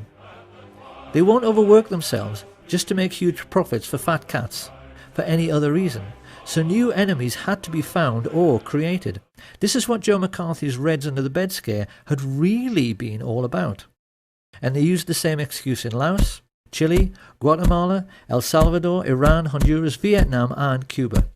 If a small country refused to go along with American business interests, which basically meant with the rights of Western multinationals to pay slave wages to third world peasant farmers growing commodities like tobacco or sugar or fruit, they simply labelled them as communist, assassinated the democratically elected head of state with teams recruited from their secret societies, the Central Intelligence Agency and the Mafia, and put in a man favourable to their interests, as with the Shah in Iran. Simple. And even more to this, Giancana explained to his brother that the political game at home had to be played in the same way as the phony war game abroad. The lesson was that a businessman always protects his interests by playing both sides. Sam Giancana knew that the Second World War had been exactly the same as all the CIA's covert wars during the 1950s. They were conducted in order to make more money for the super-rich, because in every case they were selling weapons and fuel to both sides, just as they had the Germans. On the American mainland, this cynical attitude manifested itself in the way the gangsters supported the campaigns of both leading candidates in every political head-to-head, in order to make sure that whoever got elected, he was always their man and on their side. So this was the real political world which the young Senator John F. Kennedy became a part of in 1950s America. It was a world ruled by a super-rich cabal of secret Nazis who had built the fascist war machine and concentration camps purely to protect themselves and their money from socialist Russia. Having avoided prosecution for the greatest crime in human history, they were confident that they could kill anyone and get away with it, particularly if it was someone who might interfere with their power to instigate phony wars in order to make huge fortunes by lending money and selling weapons to both sides. The war in which he himself had bravely fought was a sham, and even John F. Kennedy did not understand this. Or perhaps we should say that he didn't fully understand what was going on.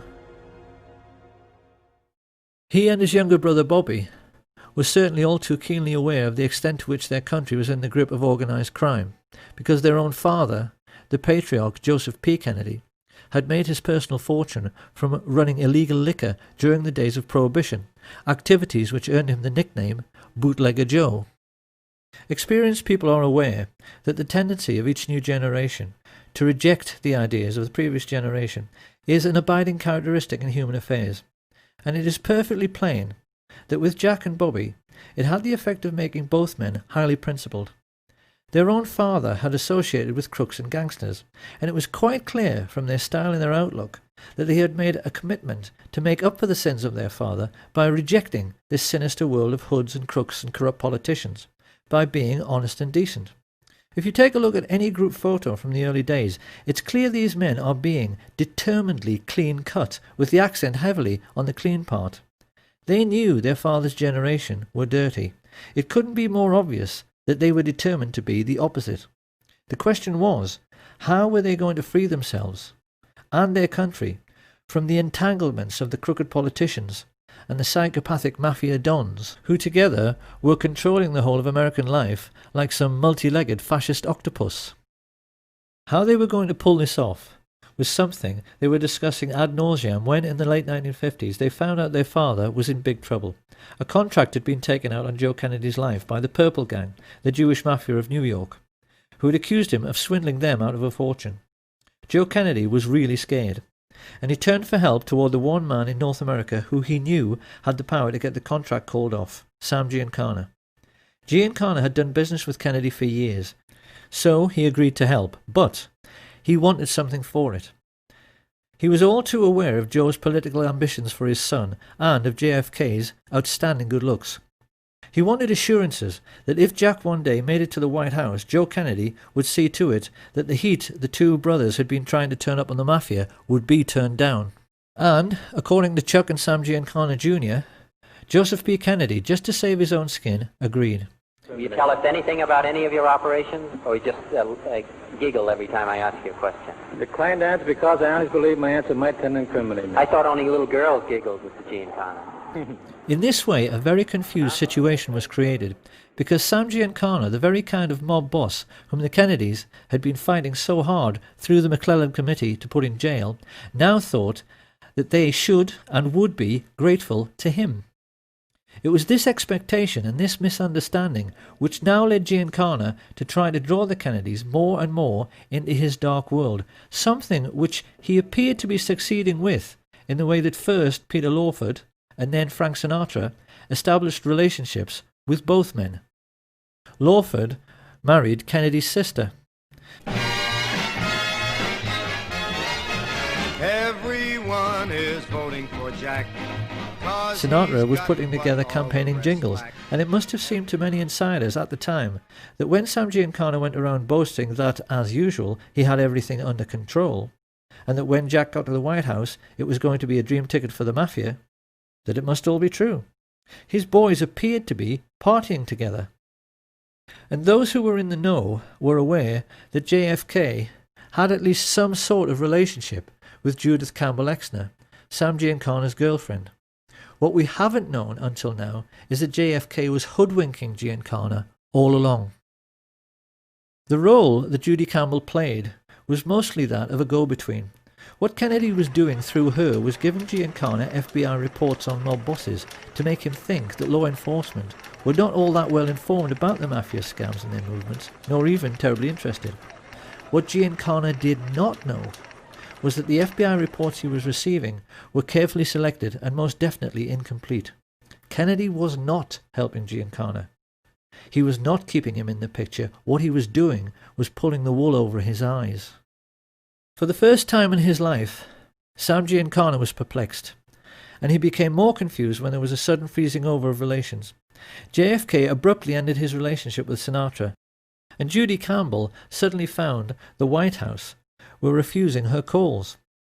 Even more to this, Giancana's limitations were shown up in the way he completely failed to comprehend that Kennedy truly was decent and honest.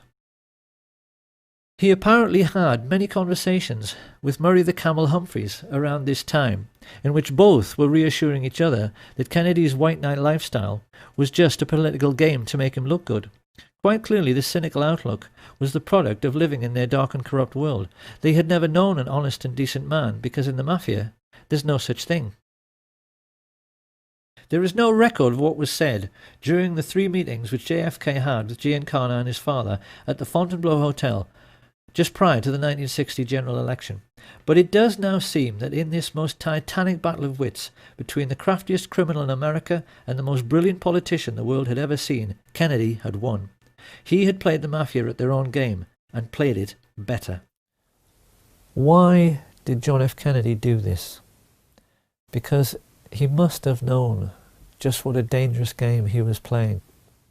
There certainly appears to be no doubt, now that we ourselves are aware of the all-pervading influence of organised crime in America at that time, that this brave and decent and honest man had realised that he could never get rid of the mafia and their dirty fascist friends in politics, industry and banking without first enlisting their help.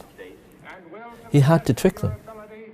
And with this new understanding, we can now see for the first time, with the correct perspective, the motives, characters, intrigues and diverse political interests which were gathering against President Kennedy when he took the oath of office. Organised crime were fearful of JFK before he ascended to power, because the shrewdest amongst them were getting a sense that he had outfoxed and outmanoeuvred the all-powerful mafia bosses. But the big mistake researchers have made in the past has been to not understand that every American oligarch, the big oil men, the captains of industry, the merchant bankers, the intelligence chiefs, were all crooks and gangsters as well. The biggest crook in the land was the head of law enforcement, J. Edgar Hoover. This is what historians have failed to understand until now. When JFK appointed his 32-year-old kid brother to the post of Attorney General, these people collectively froze. It now fully hit home that JFK really was honest and decent. It hit home that he wanted to make his country as honest and decent as he was, and that he actually believed that with the help of his energetic and determined crime-busting brother that he could do it. His attitude, of course, stood in marked contrast to the man whom Kennedy was saddled with as his running mate. Anyone who has any doubts about the moral rectitude of the average American politician of that time has only to look at the career of Lyndon Baines Johnson to see that, generally speaking, they were worse than the mafia itself. From his involvement with the Box 13 scandal and through all of his dealings with his crooked Texan business associate Billy Solestes, LBJ proved again and again that he was every bit as unscrupulous as any mob boss and willing to do absolutely anything for power. This was a man who'd had his own sister, Josefa, murdered by his personal hitman, a highly intelligent and psychopathic killer named Malcolm Wallace, who later shot dead the golf professional John Douglas Kinzer. When this case came to court, it revealed to the American public how totally corrupt the justice system had become, because LBJ was able to get Wallace off with a 5-year suspended sentence. Found guilty of murder 1, he walked free that very day. This was the sort of corruption which was running rife through the American political system when Fidel Castro overthrew the right-wing government of Fulgencio Batista in 1959. Few people are aware that by this advanced stage in their relationship, the CIA and the Mafia were together employing the Giancana tactic of supporting both sides in a war. For many years beforehand, they had been supporting Castro, and not just the Batista regime, as many think, by smuggling in both arms and mercenaries to aid the peasant farmers. One of these mercenaries, an Italian-American called Frank Fiorini, later came to play a pivotal role both in the assassination and subsequent cover-up under his assumed name Frank Sturgis. Sturgis and Castro were photographed together many times during the Cuban Revolution. But after Castro enlisted the help of the Russian Soviets, Sturgis turned against him. Like many in the CIA Mafia network, he felt double-crossed when Castro closed the island's casinos and nationalized all Cuban business. He therefore joined forces with men like Bernard Barker, Batista's former secret police chief, and other Cuban expats who had fled en masse to Miami, Florida, and who now sat together on the American mainland as a very disgruntled and highly politicized splinter group. Of course, to the American Nazis who had bankrolled Hitler, this was intolerable. It was a commercial disaster. Coca-Cola had made millions in easy profits using dirt-cheap Cuban sugar grown by dirt-poor Cuban peasants. They were now being told by an upstart third-world dictator that they would have to pay for sugar at the normal market rate, and the Mafia were losing millions every single day from the loss of illegal gambling. America's Nazi shadow government therefore decided that someone was going to have to mould this loosely knit group of disgruntled anti-Castro Cubans into a crack invasion force to retake the island. Having put their heads together, Dulles and Harriman and Richard Bissell decided this would be an excellent job for Prescott's eldest son, George Herbert Walker Bush, a chance for him to prove himself, along with one of his Texas oil business associates, Jack Alston Crichton. Together, these two recruited and trained the Cubans for several terrorist groups known as Operation 40, Alpha 66, ZR Rifle, and Operation Mongoose.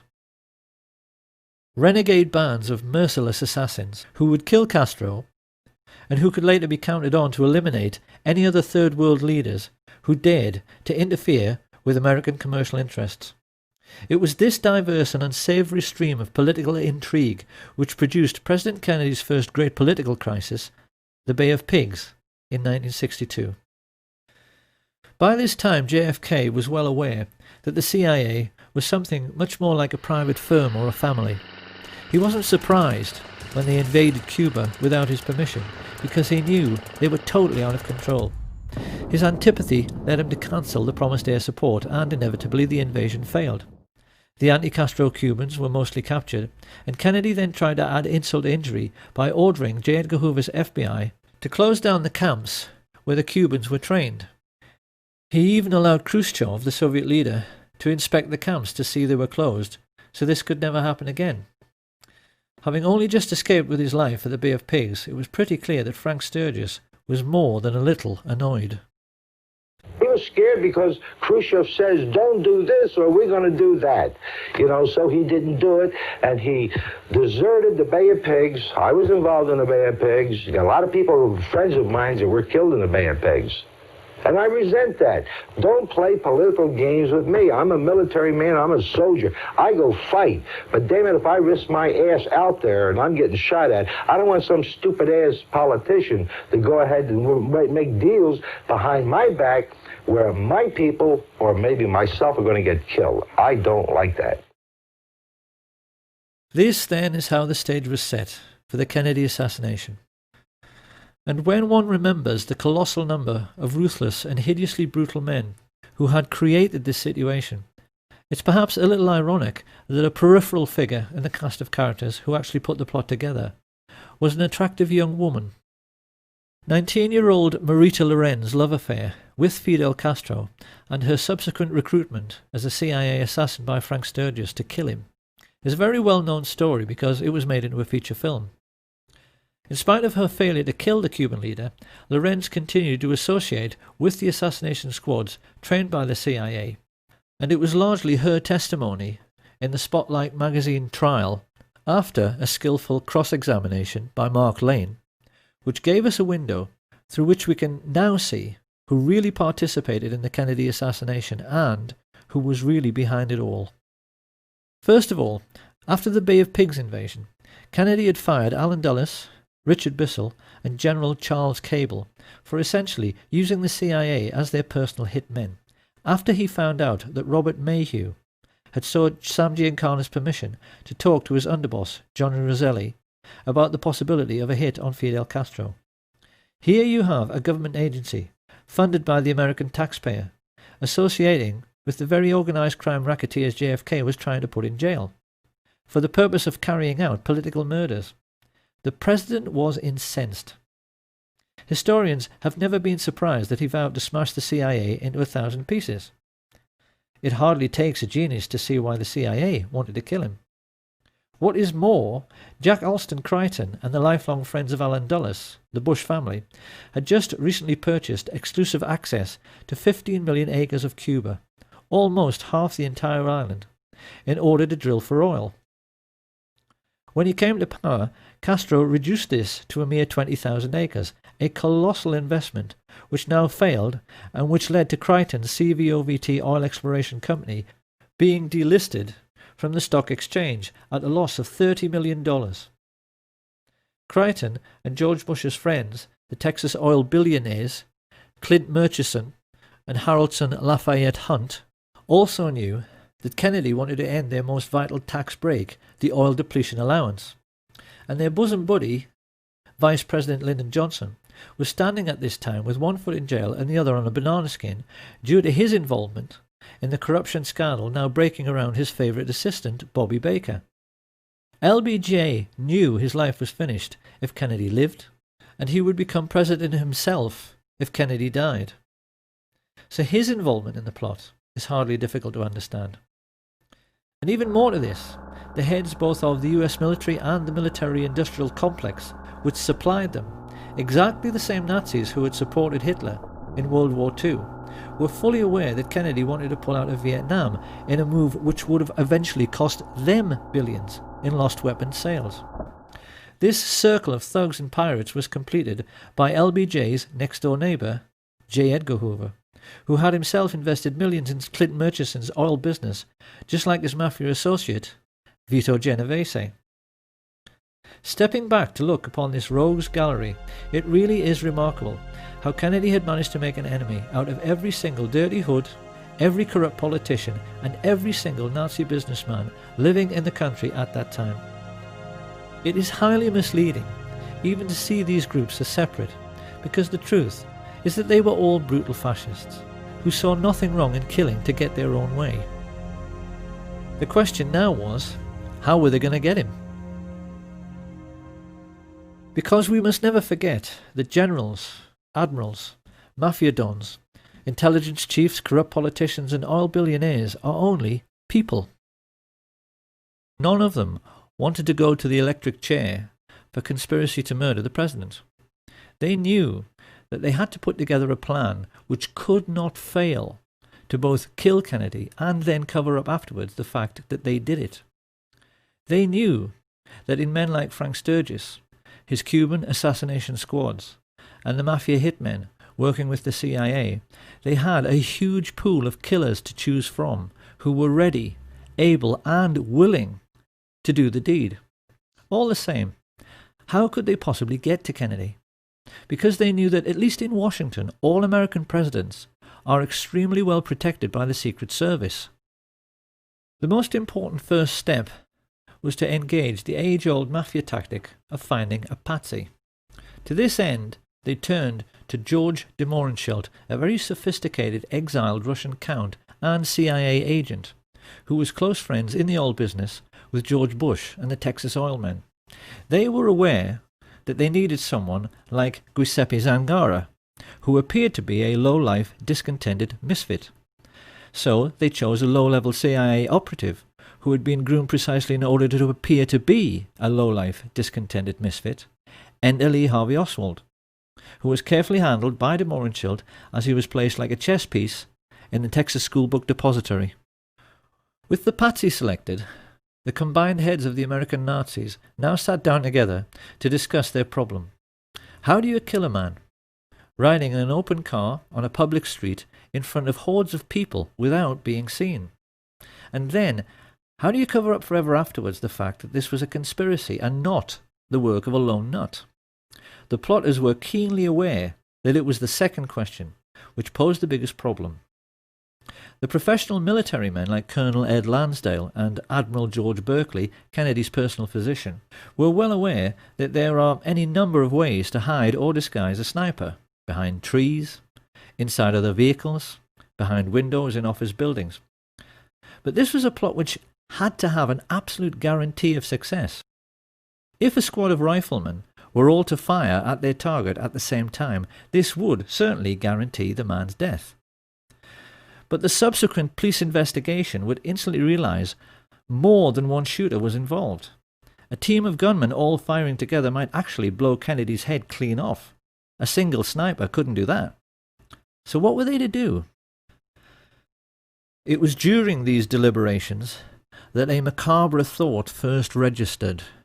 They would have to control the body after the shooting in order to make sure that all physical evidence available to police forensic scientists conformed to the scenario of a single assassin. And just how in the hell were they going to do that? By way of preparing the ground, Sam Giancana now ordered Richard Nixon's political associate Jack Ruby to keep Oswald snug under his wing, and then to set about hiring the best local riflemen, preferred candidates being men like his close friend Charles Boyd Harrelson, the father of Hollywood actor Woody Harrelson, who had proven his hitman credentials by shooting dead dozens of men for money. He then turned to his mafia associates Carlos Marcello and Santos Trafficante to supply the best gunmen from their cities, while he himself instructed the well-known underboss Tony Accardo to give the Chicago end of the contract to Giancana's favourite and most trusted hoodlums, Charles Nicoletti and Milwaukee Phil Aldericio. This pair had to be flown in 1,500 miles to the ranch of mafia hood Peter LeCarvelet, and then driven the remaining 600 miles to Dallas. It had been agreed with Giancana's and Genovese's oil business partners H.L. Hunt and Clint Murchison that every gunman would be paid $50,000 for the hit, and that the oil men would stump up the cash, so there was no way of tracing it back to either the mob or the CIA. For their part, Jack Crichton and George Bush were trying to lay the groundwork at the street level with the mayor Earl Cable, the brother of CIA chief Charles Cable, whom Kennedy had fired. Both the Cable brothers were crucially important in the development of the fine details of the plot, because they agreed to allow Crichton and his associates George Lumpkin, the Dallas police chief, Lieutenant Colonel George Whitmire, and Harry Weatherford to make use of their 488th Military Intelligence Detachment, a privately funded part-time intelligence force which had amongst its ranks many members of the John Birch Society, the Ku Klux Klan, and around half of all the serving police officers in Dallas. The plotters realized this was a masterstroke, because it meant they could control the streets and the crime scene, but they also realized that when the shooting occurred, the response of at least half the police on duty would appear to be completely genuine. And yet for all this intricate planning, involving, as Sam Giancana later admitted, dozens of men, the American Nazis were aware they still had a problem. Getting the snipers into position and coordinating their fire by radio was not too difficult. It's something the military do every day. But this problem of blowing the man's head clean off had another side to it. Supposing, as can happen, all the snipers missed. How could they possibly legislate for this contingency? You see, being a professional sniper is a lot like being a professional golfer. Everyone knows that, generally speaking, a golf pro on a par 3 will hit the green. But even the world's best occasionally miss by a wide margin, and the same can happen to any rifleman. We can be quite certain that the guiding brains of the American Nazis, Allen Dulles and David Atlee Phillips, in order to cover this eventuality, must have at least considered having one assassin run up to the limousine to attempt a point-blank range mafia-style shooting should the others miss. But then another problem appeared. Supposing their assassin couldn't run quick enough to jump on a speeding car. Little by little, the realization hit home. The plot could even wind up looking silly and themselves ridiculous. There was only one answer. They would have to control the president's protection, the Secret Service. Marita Lorenz testified under oath that in late November of 1963 she drove from Miami to Dallas, Texas with Frank Sturgis, followed by a backup car which contained a stash of weapons. Travelling along with them were Jerry Patrick Hemming, an American mercenary like Sturgis. Were you ever offered money to assassinate President Kennedy? Directly. On numerous occasions. Two Cuban brothers, Ignacio and Guillermo Novo Sampol, a Cuban pilot called Pedro Diaz-Lanz, and his friend Orlando Bosch. At first, Marita assumed this was to be just another arms smuggling engagement, just like many others she'd been on with Sturgis before. However, when they reached their Dallas motel, they were visited by someone Marita had met many times before, CIA agent E. Howard Hunt, who stayed almost an hour and paid Sturgis with cash stuffed in a very large envelope. This was the evening of November 21st, 1963, and Marita began to get worried. She knew that President Kennedy was visiting Dallas the next day. Becoming concerned, she pressed Sturgis as to the real purpose of the visit, and when he told her that for this one time it had to be confidential, she decided she wanted out. Marita had no way of knowing that a great number of other people had made similar journeys that day. CIA pilot Tosh Plumley flew several assassins into Dallas Love Field without even being told who they were. From all over the country, radio operators, riflemen, drivers, false ID suppliers like Chauncey Holt and Bernard Barker, and getaway pilots like David Ferry converged on the city. Whilst at the home of oilman Clint Murchison, a group of his Nazi friends were congregating to celebrate Kennedy's imminent demise. Due to the testimony of LBJ's mistress, Madeline Duncan Brown, the mother of his illegitimate son, we now know that amongst these guests were J. Edgar Hoover and his homosexual lover Clyde Tolson, who stood to lose the millions they'd invested in their host's oil business if Kennedy lived. Hoover also knew Kennedy wanted to replace him as head of the FBI. The two Brown brothers of Brown Brothers Harriman, who along with Cliff Carter, John Conolly, and Senator Joseph Yarborough stood to lose millions from lost defense contracts because they knew JFK wanted to end the Vietnam War. Also present were Joseph Sevilla, head of the Mafia in Dallas, and the mayor of Dallas, Earl Cable, the CIA men who knew the president was serious about smashing the Central Intelligence Agency because he'd already fired Cable's brother, Charles. Having a drink with them was Chase Manhattan Bank chief John McCloy, a confirmed Nazi who had shared a box with Hitler at the 1936 Berlin Olympic Games, and Mafia chieftain Carlos Marcello, who felt nicely at home rubbing shoulders with Sam Giancana's representatives Jack Ruby, Richard Nixon, and Haroldson Lafayette Hunt.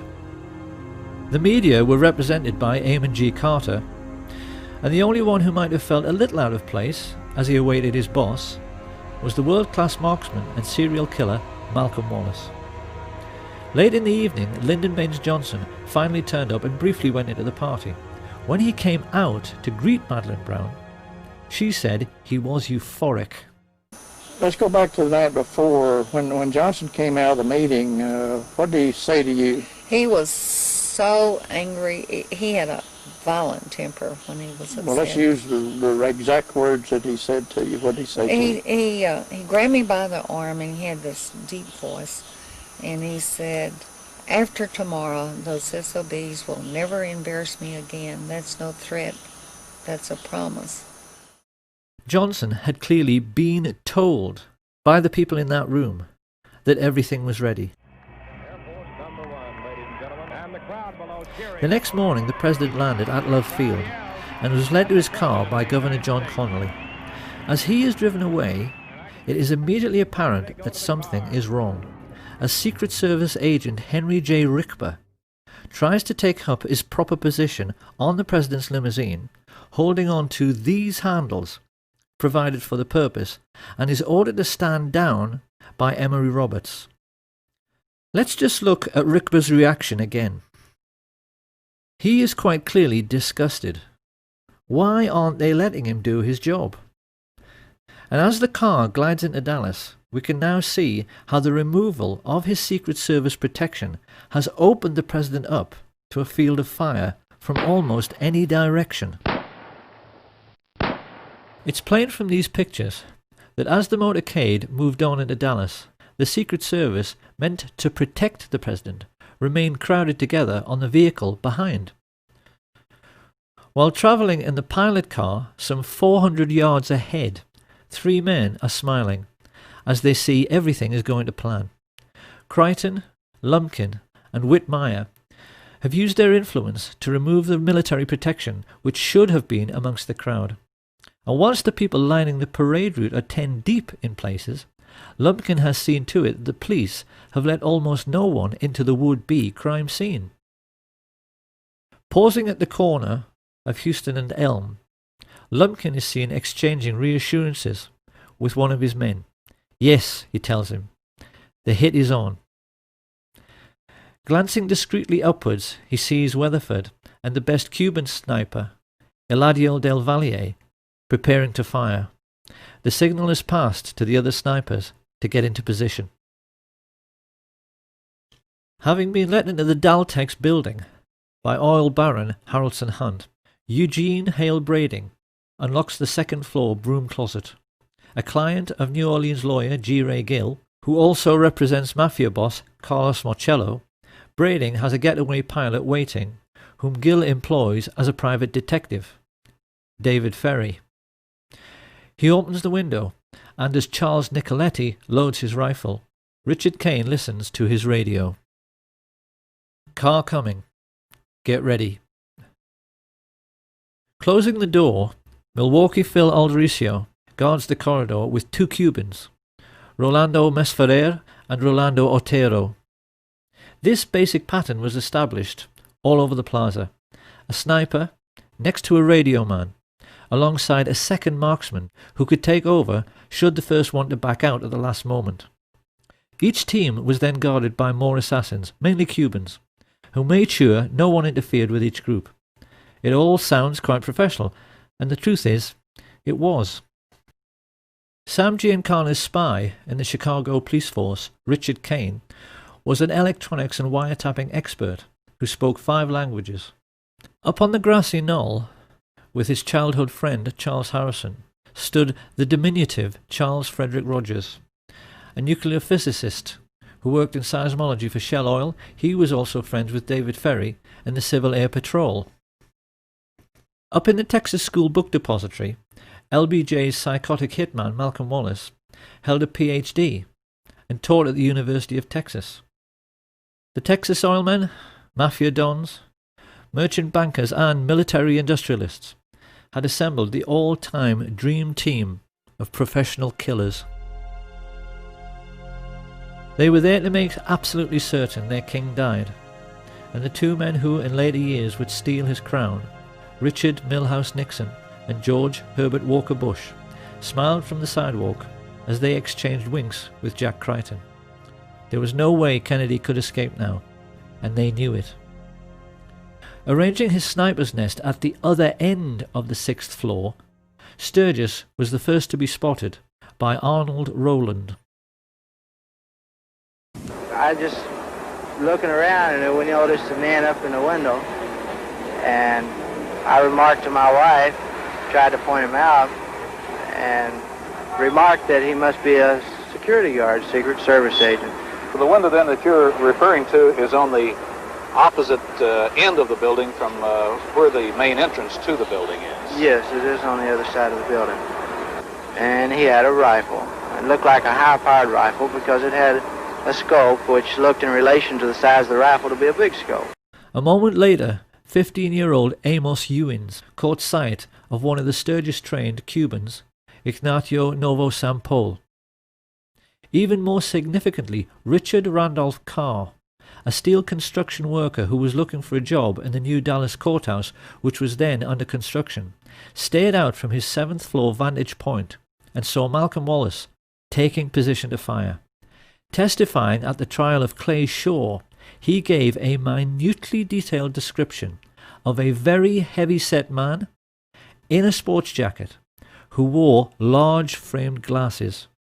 He could see the man so clearly, he even said his eyeglasses had large earpieces.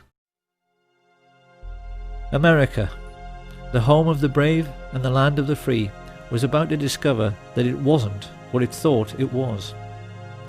As the president's car made the turn onto Houston, government agents who had sworn an oath to uphold their country's democratic principles waited alongside mafia killers to murder their own commander-in-chief. One of the men they were working for, Sam Giancana, said this proved that in reality there was no such thing as white hats and black hats. That notion, he said, was just a sham for saps to cling to. The one thing I recognized was there are no black hats and there are no white hats. They all conduct themselves the exact same. And very good evidence of that is that the CIA would hire two so-called mafia men, Sam Giancana and John Roselli, to assassinate Fidel Castro. If there's such a difference, you're not supposed to have anything to do with each other. But in essence, the remark is really they're all in bed together. They all do business together. It was now that Abraham Zapruder pressed the trigger on his 8mm cine camera. Ever since that moment, the world has accepted that what he recorded was the definitive account of what really happened. What people must appreciate is that what they have just seen is not at all what really happened. Had you actually been there on the day, this is what you would have seen.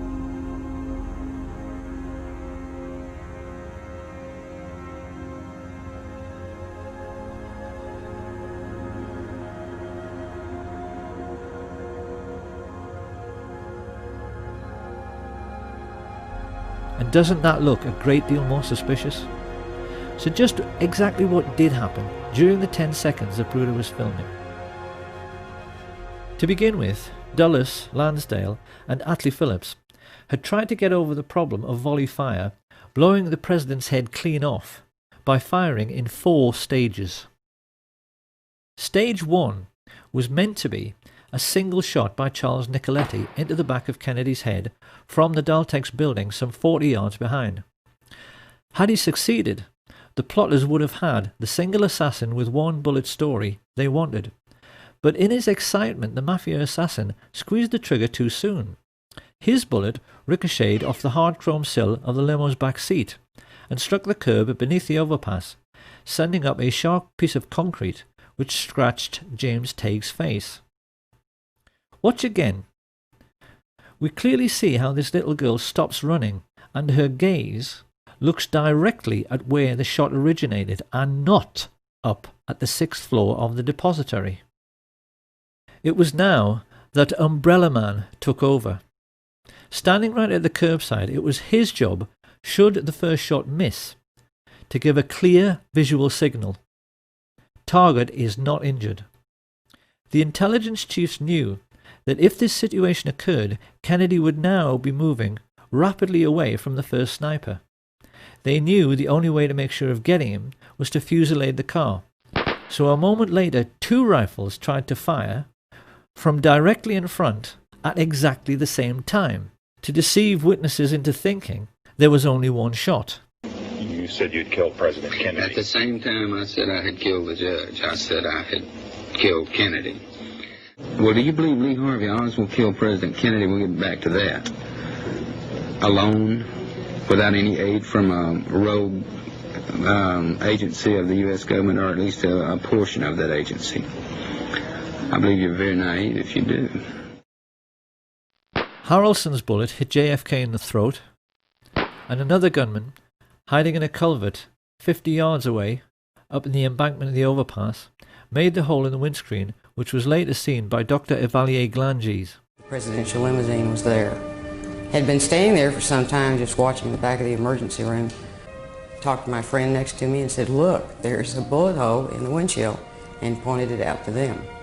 But it was very clear. It was a through and through bullet hole through the windshield of the car, from the front to the back. As Kennedy emerges from behind the road sign, his distress is clear, while Governor Conolly remains composed. This single frame of the Zapruder film makes nonsense of the single bullet theory, because it's quite clear both men have not been struck at the same time. Kennedy has now passed through 2 layers of fire and has not been hit in the head. To cover this eventuality, the assassins were given a simple instruction: fusillade the car with everything. So that in the next few moments, the 5 remaining riflemen fired, causing the Secret Service agent riding in the front passenger seat, Roy Kellerman, to report a feeling like a jet sonic boom as the hail of bullets whistled into the car. It is now more than 3 seconds after Kennedy is hit in the throat that Frank Sturgis misses his target altogether and blows out 5 inches of Governor Conolly's ribs, compressing his lungs and puffing his cheeks, with a bullet which quite clearly struck at far too steep an angle to come from the other end of the depository. In almost the same instant, Eladio del Valle hit the governor in the wrist, Weatherford fired into his thigh, and Nicoletti's second shot hit the chrome frame of the window. A moment later, the best marksman, Malcolm Wallace, shot Kennedy in his upper back, the bullet strike witnessed and recorded by all the Secret Service men in the following car. Jackie Kennedy starts looking concerned, and yet even now there are no obvious signs that her husband, held upright by his back brace, has been shot twice. The assassins have so far failed to hit him in the head, and it is now that they play the ace up their sleeve. Here we can finally answer the riddle of where on an empty street you can hide a man with a rifle, and how he can manage to shoot a man speeding past him in a limousine.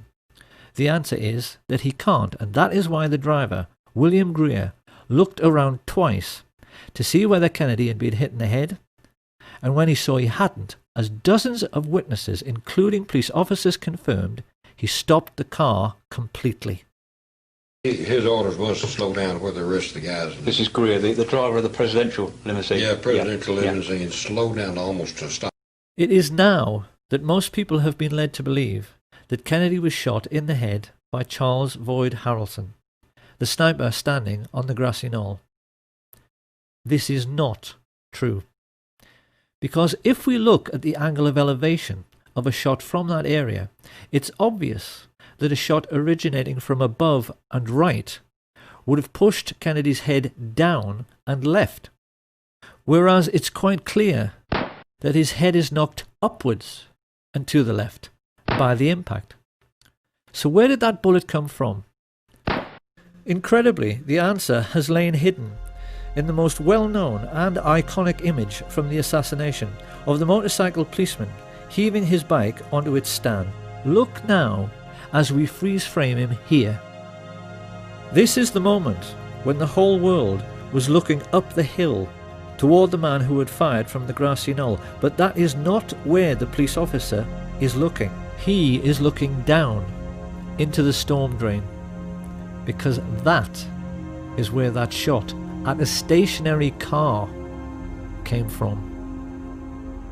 The shot which all of the well-known assassination witnesses described as coming from behind the picket fence, missed completely and ripped up the grass at Jean Hill's feet. She did not even notice, but we know this is true because the FBI told her so. So who were the men who fired unseen from the storm drains on Elm Street? One thing we know is that they were very young and had to be brought into the conspiracy because they had to crawl into a filthy, smelly sewer, something which the older, experienced mafia assassins would never have dreamed of doing. They were basically two kids, looking for excitement. The first was Curtis Laverne Crayford, also known as Larry Crayford. Formerly CIA, he had worked for Ruby at the Carousel Club, and Ruby had told everyone his name was Lee Harvey Oswald until Lee Harvey Oswald walked in. But while above ground, the world was taking pictures and running and screaming and trying to figure out what had happened, the other young man was stumbling along 400 yards of a reeking, fetid Dallas sewer pipe to emerge from this culvert.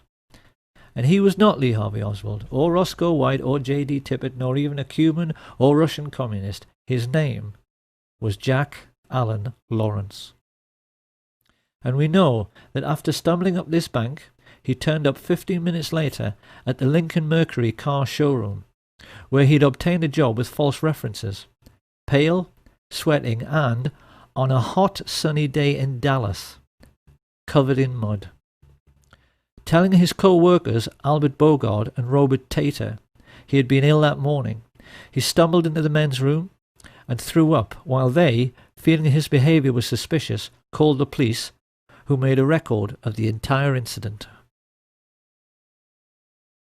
Back at the plaza, the guilt of the radio men coordinating the gunfire can be seen from their behaviour. These two, Orlando Bosch and the Umbrella Man, have a seat, while everyone else runs around them. Bosch makes a report that the hit was successful, then casually walks away, just like the chief radio coordinator, Jim Hicks, with the radios clearly visible in their back pockets. A few yards away, the CIA's clean-up squad have begun working to remove all evidence useful to a forensic team. Deputy Sheriff Buddy Walters is here seen finding the bullet which struck in the grass near the manhole cover. He hands it on to one of the fake FBI men, who pockets it. While this is going on, Rogers, Harrelson, and E. Howard Hunt are discovered hiding in the boxcars of the train which they hoped would be their getaway vehicle, until it's prevented from moving by railway dispatcher and key witness Lee Bowers. They are photographed repeatedly as they are marched to the Dallas courthouse, and we can clearly see in this picture the radio receiver Hunt is wearing in his right ear, which is identical to the receivers worn by those Dallas police officers who were part of the plot.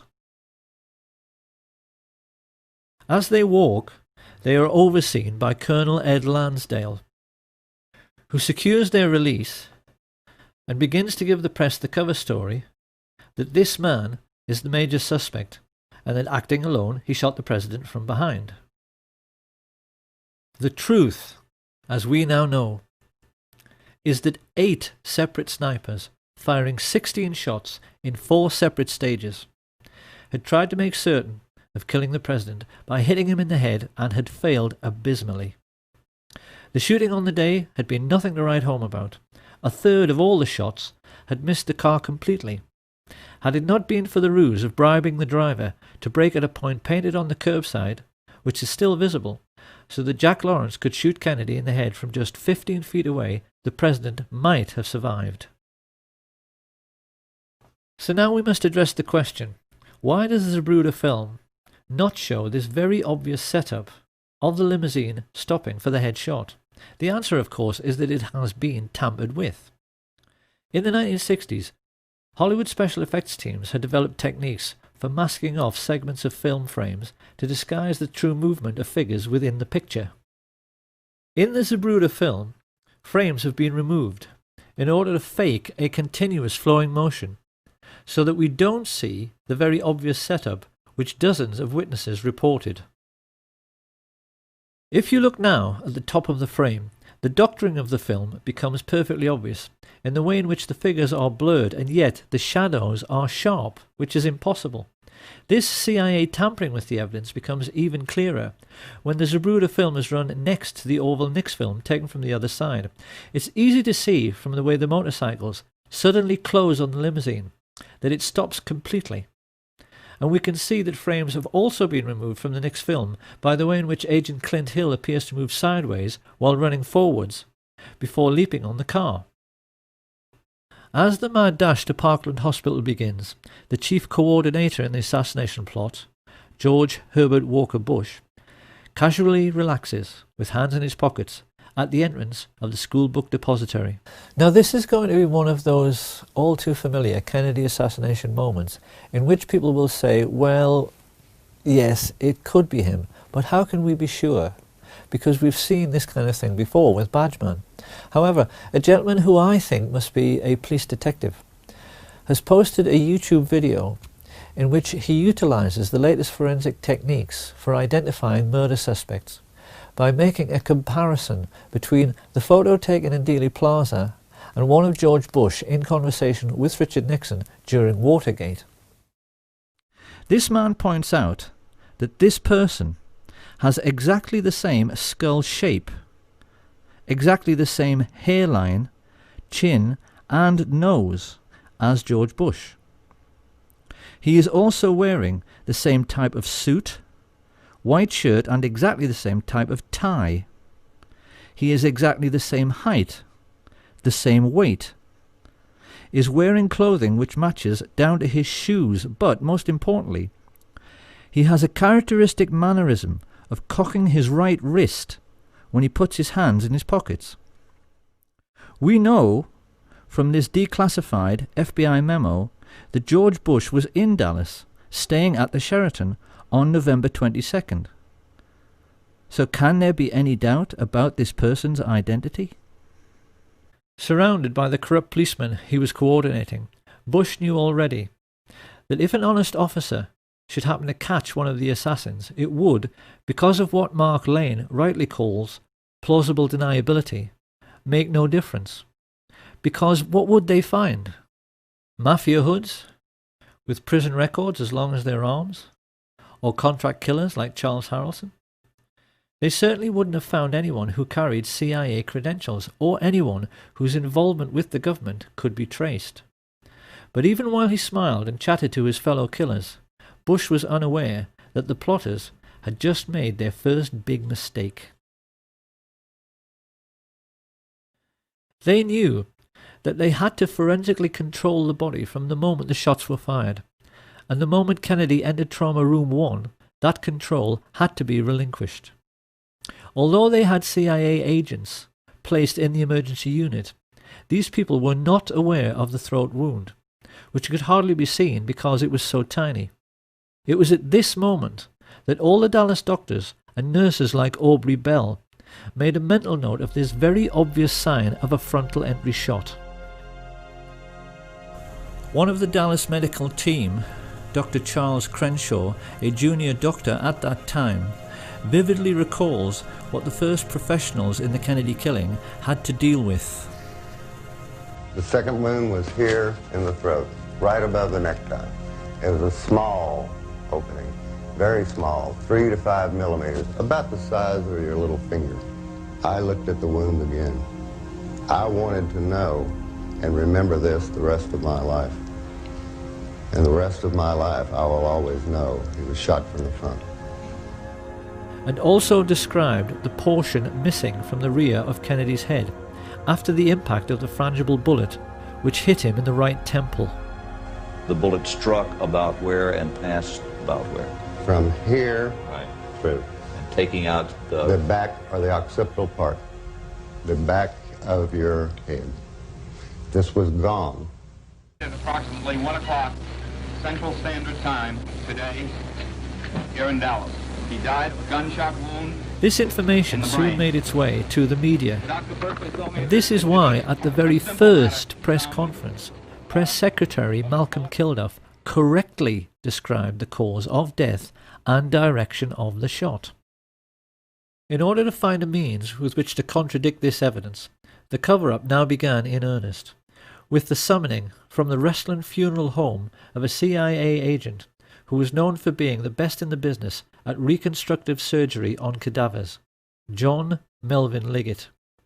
This man was actually attending a funeral when he was told of the president's assassination and asked to go to Parkland by the coroner.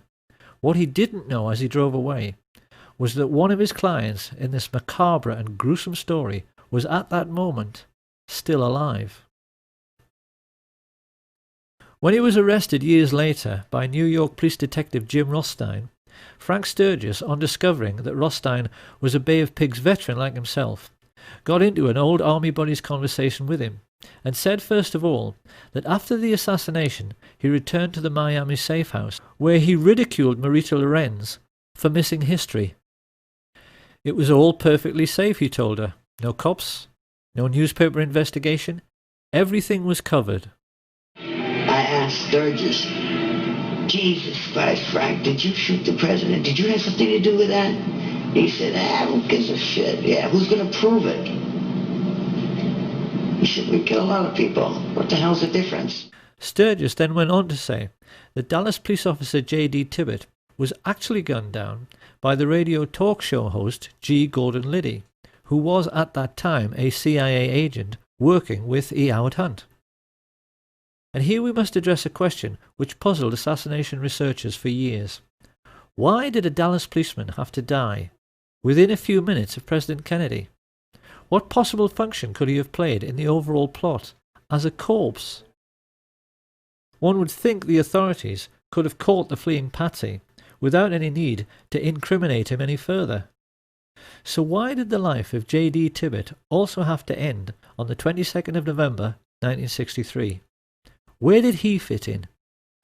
In only the last few years, a wonderful investigator called Robert D. Morningstar discovered one tiny little fact about Jefferson Davis Tibbet, which became the most important single piece in the completion of this puzzle. Because Officer Tibbet had a nickname. When he was at work, his fellow officers always used to call him JFK, because at 39 years of age he looked exactly like him.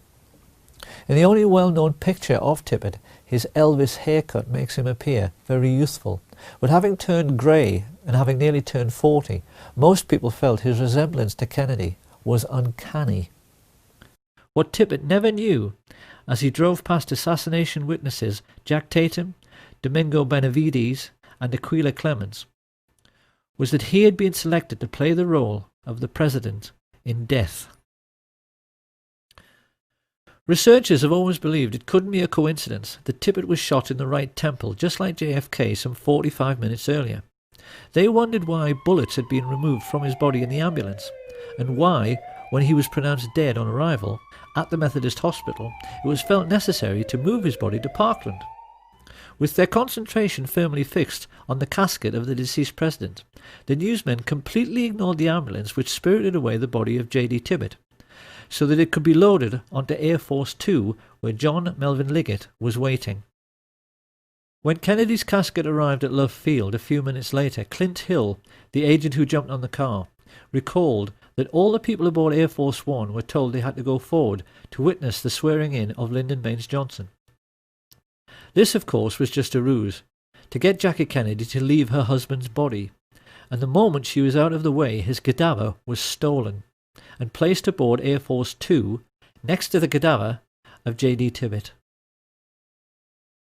Many people have seen this famous picture, in which LBJ is smiling at Congressman Albert Thomas, a moment after becoming president, and he is winking back.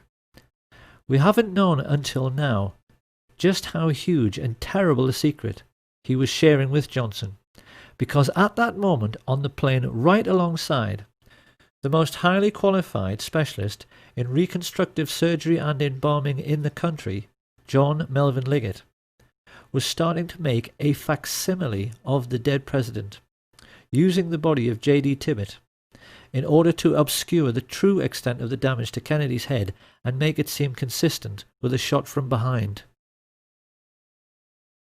But Liggett realized immediately this was well nigh impossible, because having been told over the radio about the head shot, Liddy took it upon himself to try and ape this damage by firing into Tippett's torso and then, when he was down, firing into his right temple, instead of into the back of the head as he'd been instructed. This was a second huge mistake. The human brain has a consistency like play school plasticine. Fire a bullet through it, and it is very easy for a skilled pathologist to track the bullet's path at autopsy. What Liggett wanted to show to any investigators was a brain that looked like this. What he had was one brain which looked like this, and another which looked like this. A large portion of Kennedy's brain had been ripped out by the impact of the explosive or frangible bullet, and what remained was filled with tiny shards of lead, some of them microscopic, which might take all night to locate. Liggett was terrified. The plotters had asked him to play Dr. Frankenstein at 30,000 feet. Yet with all his embalming experience, he instantly realized a botched job was the best he could possibly deliver. In his panic, he sawed off Tippett's skull and simply ripped out the entire brain to at least make sure no one could track the bullet which, after Liddy's error, had so obviously come from the wrong direction.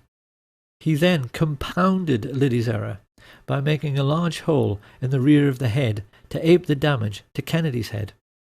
With this done, he rebuilt the skull, hurriedly sewed the scalp back together, and then set about the gruesome task of trying to make the cadaver of J.D. Tippett more closely resemble the cadaver of John F. Kennedy.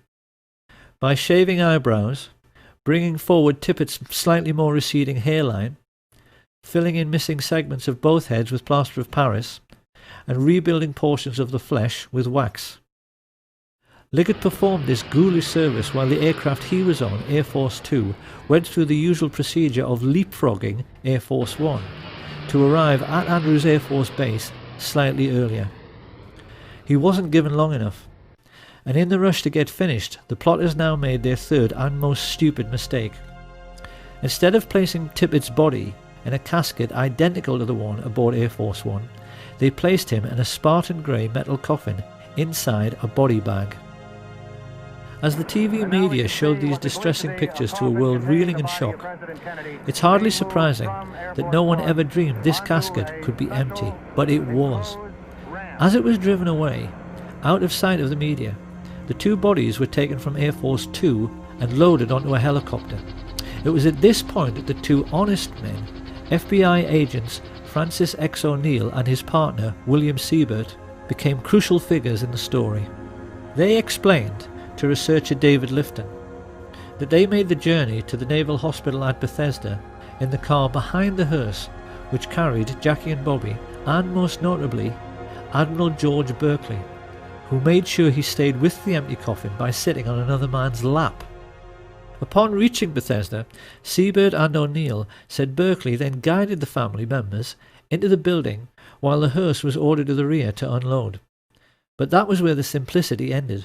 The FBI men and many other witnesses recalled a scene of absolute mayhem in which no one seemed to know what was going on, and military men were rushing around everywhere, exchanging anecdotes about decoy ambulances they had been ordered to follow, which had become high-speed chases around the hospital grounds as these vehicles raced away.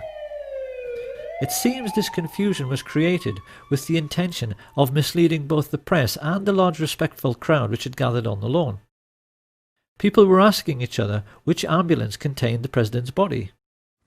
Then a rumour started that it was coming by helicopter, but which one?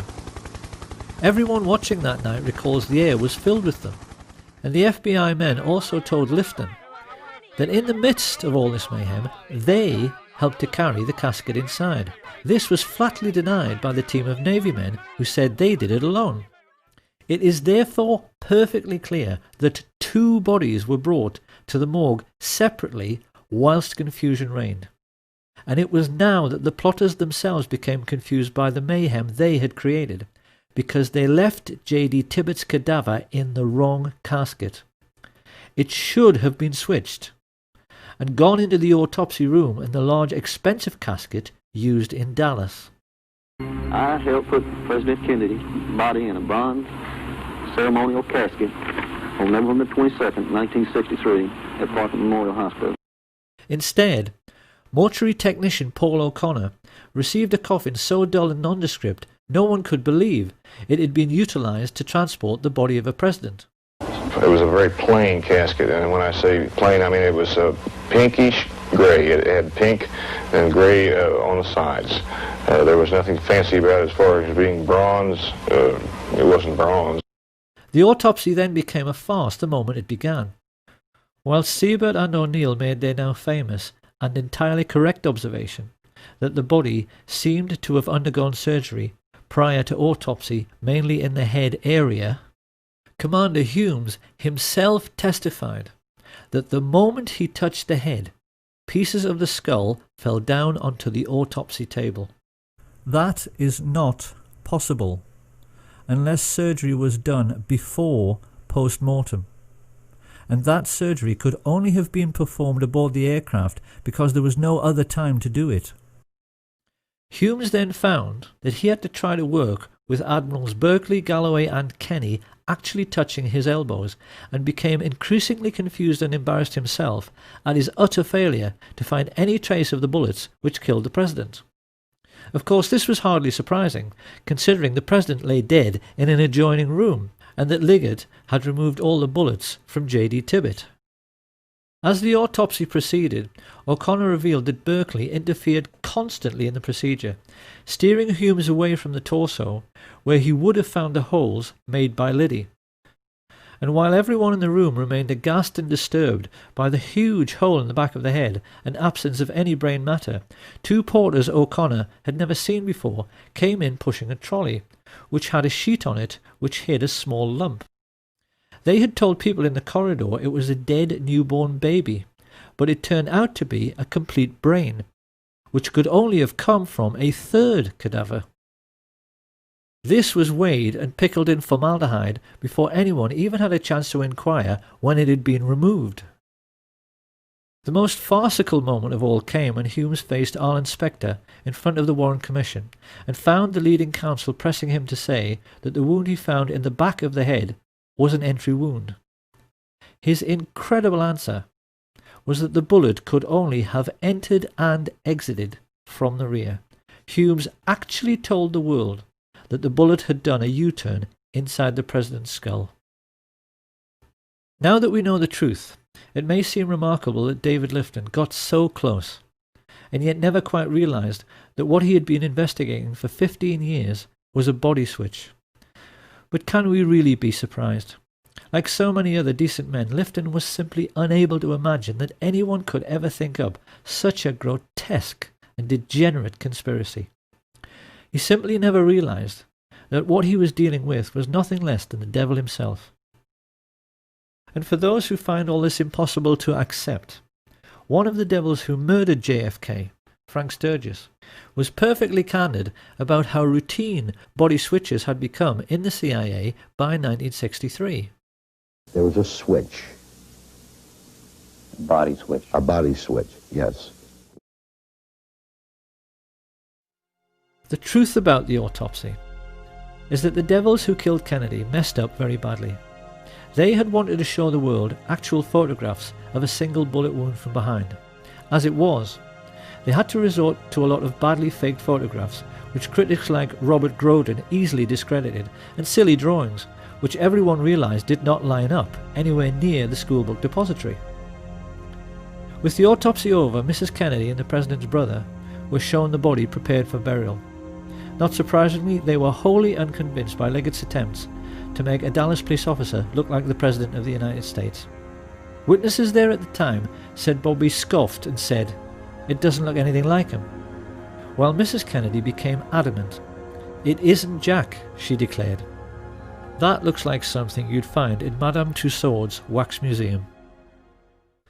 Many people have studied this alleged picture of the President's remains and wondered how it could possibly be John F. Kennedy when the Zapruder film clearly shows this right temple area being blown apart by the impact of the frangible bullet. The simple answer is that this is not JFK.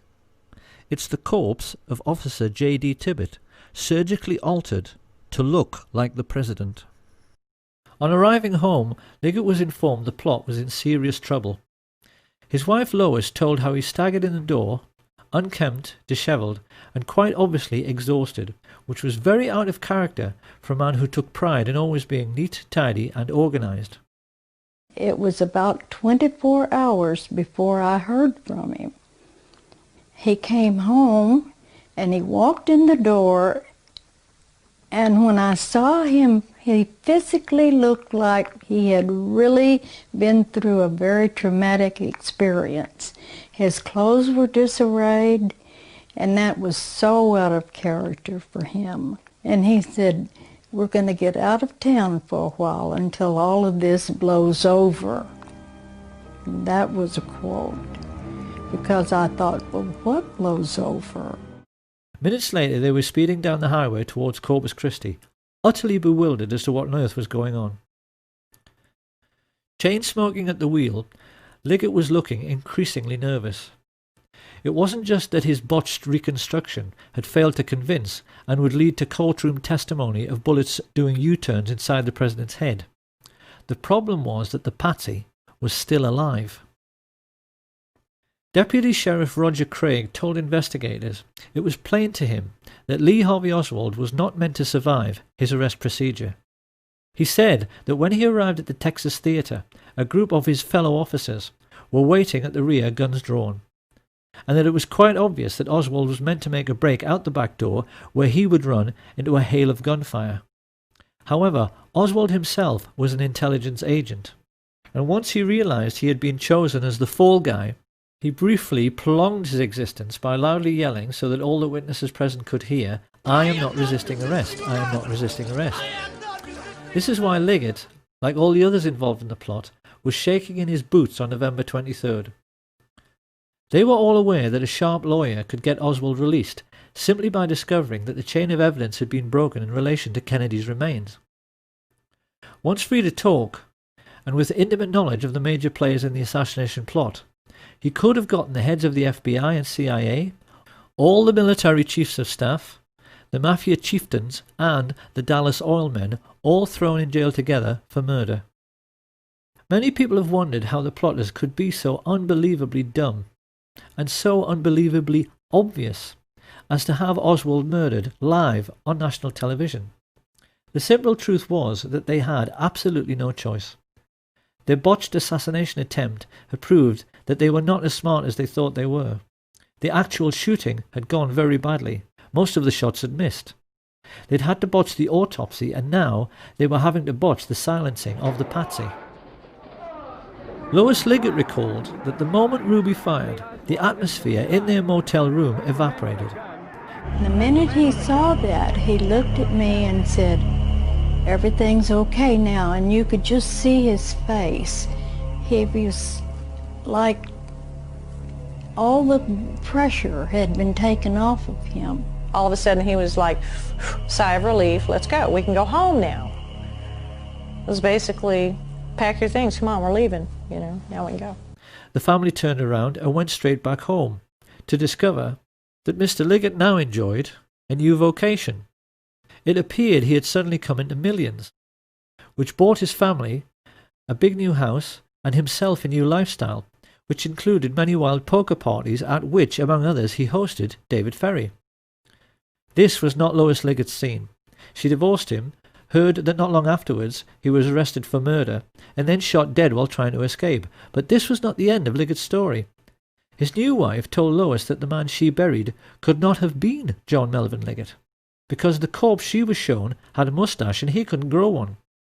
Then many years later, Lois Liggett actually saw her deceased ex-husband in a casino while on a trip to Las Vegas. Quite clearly this man had been the beneficiary of yet another CIA body switch, and to this day doubts remain as to the true fate of Jack Ruby, Lee Oswald, John Liggett and the President himself. Many researchers now believe the plotters may have kept Kennedy's remains as a souvenir and buried J.D. Tibbet in Arlington Cemetery.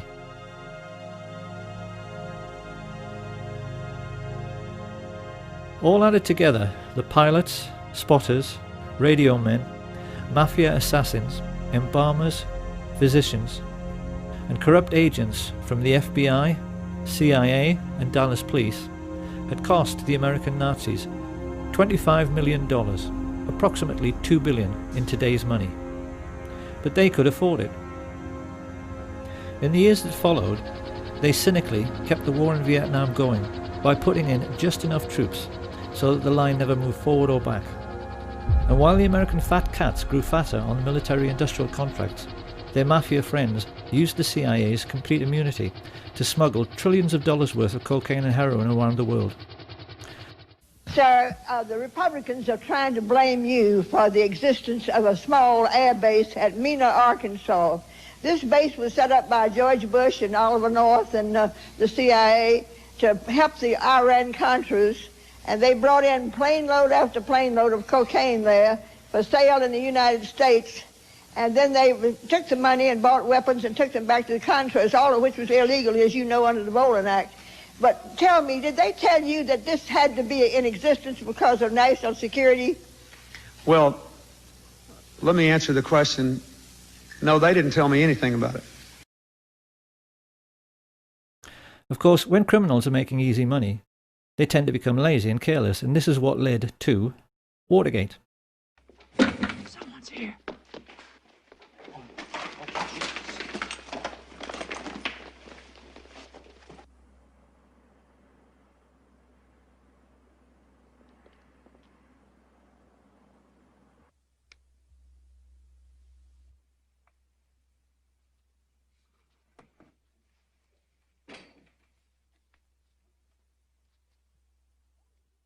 Hold it, you must hold it! Police!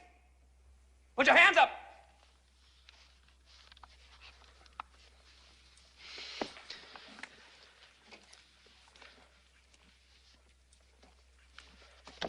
Drop that jacket! When the two plainclothes police officers switched the lights on in the Watergate building, who should they find hiding there? Frank Sturgis and Bernard Barker, who were working for E. Howard Hunt, exactly the same people who had murdered President Kennedy 9 years earlier. Sturgis even told the San Francisco Chronicle that the true reason for their burglary of the Watergate offices was to retrieve compromising pictures of CIA men in Dealey Plaza, which the Democrats were going to have published. Of course, somebody had to take a fall for conducting such a woefully sloppy operation, and when Howard Hunt found himself in prison for 33 months, he rather turned against his old friends for making him into the patsy on this occasion. He began sending messages to President Richard Nixon that he might just tell all he knew about what really happened in Dallas on November 22, 1963. And one of Nixon's presidential aides, Dean Birch, recalls that when he heard about this, George Bush broke out all over in assholes and shit himself to death. It was this situation which led directly to what journalists now refer to as the Watergate murder, the crash of Flight 553.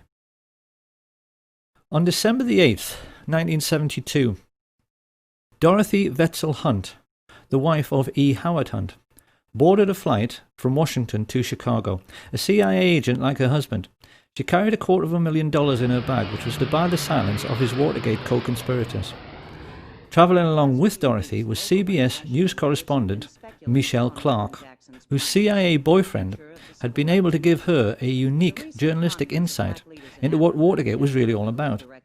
These two women boarded the aircraft with a dozen other individuals who at that time had information which E. Howard Hunt claimed was going to blow the White House out of the water. As the plane made its final approach through fog and very low cloud, the people living near the aircraft runway sensed something rather strange was going on. The normally quiet suburban street suddenly filled up with cars, and a moment later, having been told to power down too early, Flight 553 emerged from the mist and clipped the branches of some trees before crashing on top of several bungalows on West 70th Street. The watching neighbours were then staggered to see FBI agents immediately leap out of their cars and start rooting around in the debris, a full 10 minutes before the fire brigade even arrived on the scene. 44 people, including Dorothy Hunt and Michelle Clark, were killed in the crash. E. Howard Hunt served his time and came out of prison a widower and $1 million richer. The Nazi shadow government of the United States had faced a blackmail threat and the possibility that their complicity in the murder of President Kennedy might become public knowledge. Their response was to bring down a civilian airliner onto a residential district. They covered it up by having FBI agents on the ground seek out and remove all incriminating documents from the dead bodies found in the wreckage. And when the local TV station received an anonymous phone call from a radio ham who had monitored the deliberately misleading exchanges from the Midway Control Tower, which caused 553 to crash, an FBI agent simply confiscated all the tapes, thus eradicating all information pertaining to the accident. This is how the agents of the US government now behave. They function essentially as a goon squad of mercenaries and murderers, hardly any different to Hitler's Gestapo, and are used as a private intelligence service and as personal hitmen for America's richest families, their only role being to cover up the dirty tricks which the rich people are playing on their fellow countrymen every day. Along with threats and murder, the most important weapon used by this private army of footpads in this ongoing cover-up is disinformation. And it's here that we can now address a question which will probably be bothering the huge numbers of people who have taken an interest in the Kennedy assassination and in the many documentaries produced by assassination researchers over the years. What happened to Badgeman? The answer is very simple. He never existed. He was simply a phantom, created by the CIA's disinformation machine to lay down a trail which led nowhere. So now another question appears. If this is so, why have so many people spent a quarter of a century trying to discover his identity? By examining this question, it is now possible to reveal the extraordinary lengths America's rulers have gone to in order to hide the truth about the Kennedy assassination. America's oligarchs grossly underestimated the courage and skill of those who tried to uncover the truth about the Kennedy killing, none more so than the brilliant and tenacious Mark Lane. By the mid-1960s, his film Rush to Judgment had left the country in no doubt that they had been multiple gunmen acting together in some sort of conspiracy. Once he had proved this beyond any doubt, the only question remaining was, how big was the conspiracy? So it came as no surprise when polls started showing that 9 out of 10 Americans believed it had to be the CIA. This internal memorandum reveals just how nervous the agency was about this development. It spells out in no uncertain terms the concern spreading in the corridors of power, and the urgent need to rectify this situation through the use of assets in the media. This great image problem led America's Nazis into initiating Operation Mockingbird, an ongoing policy of using the colossal wealth they were now amassing from drugs and weapons sales to buy up as many TV and film companies, newspapers, and local and national radio stations as they could lay their hands on, to the point where by the 1970s they were proudly boasting that everyone of any significance in the media is CIA. Do you have any people being paid by the CIA who are contributing to a major circulation American journal? We do have people who submit pieces to American journals. Do you have any people paid by the CIA who are working for television networks? This, I think, gets into the kind of getting into the details, Mr. Chairman, that I'd like to get into in executive session. Virtually every well-known journalist, newspaper editor, and television presenter became a secret CIA agent, as did many entertainers and film stars. The question now was how best to use trusted public figures like Walter Cronkite. And this was how the first investigative documentaries about the Kennedy assassination came to be made. It will come as a terrific shock to those who have sought truth and solace in these many films, feature articles, and TV specials to learn that every last one of them, including Oliver Stone's JFK, was actually produced by the CIA.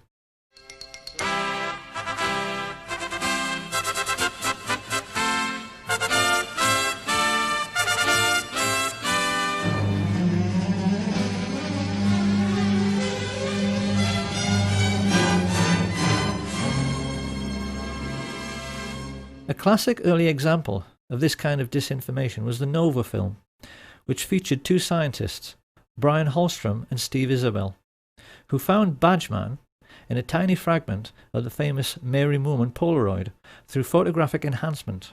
But when investigators took the trouble to actually measure the size of these three figures, it became obvious that they were so tiny they were too small to even be children.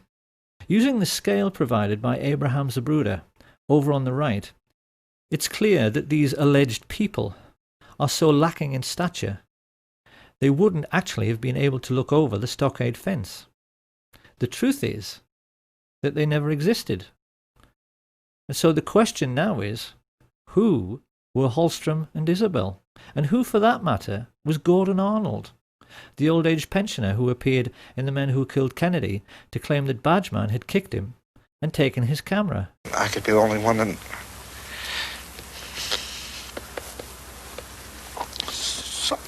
saw the man. The answer is that they were all professional actors, because this is how the devil operates. Devils mix lies with truth in order to make the lies sound more plausible.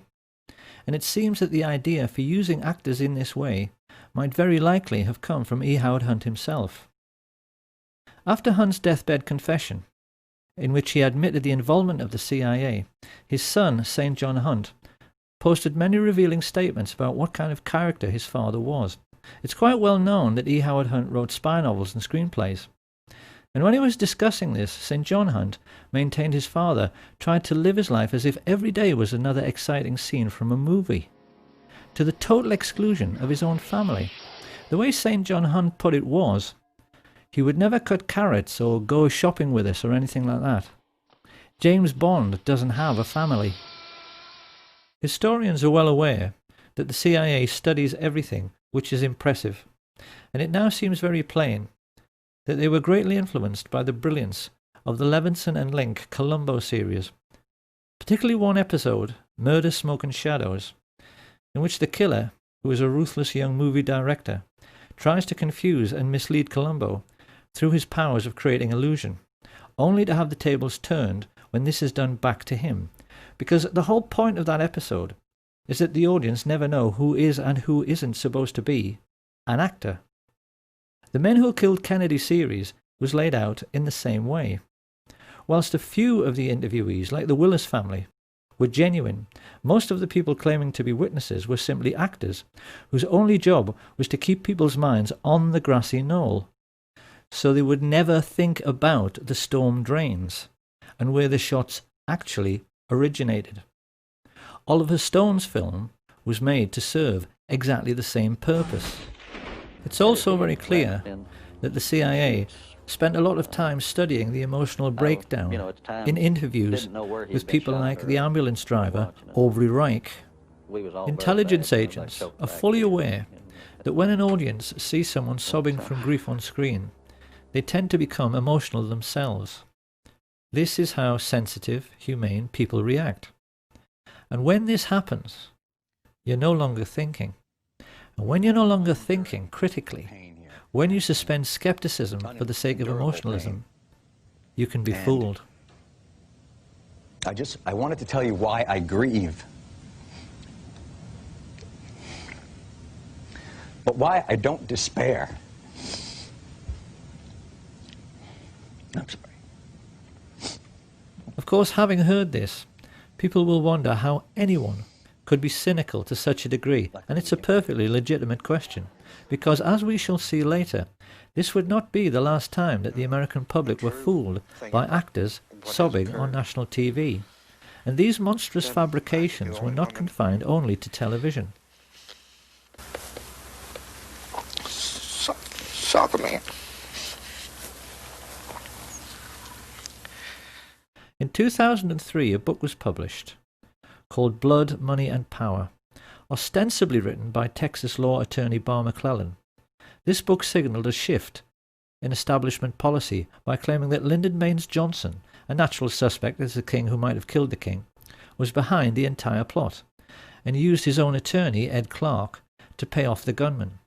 Researchers noticed that at exactly the same time, a lot of information suddenly became available about all the murder plots LBJ had been involved in with Clift Carter and Billy Solestes.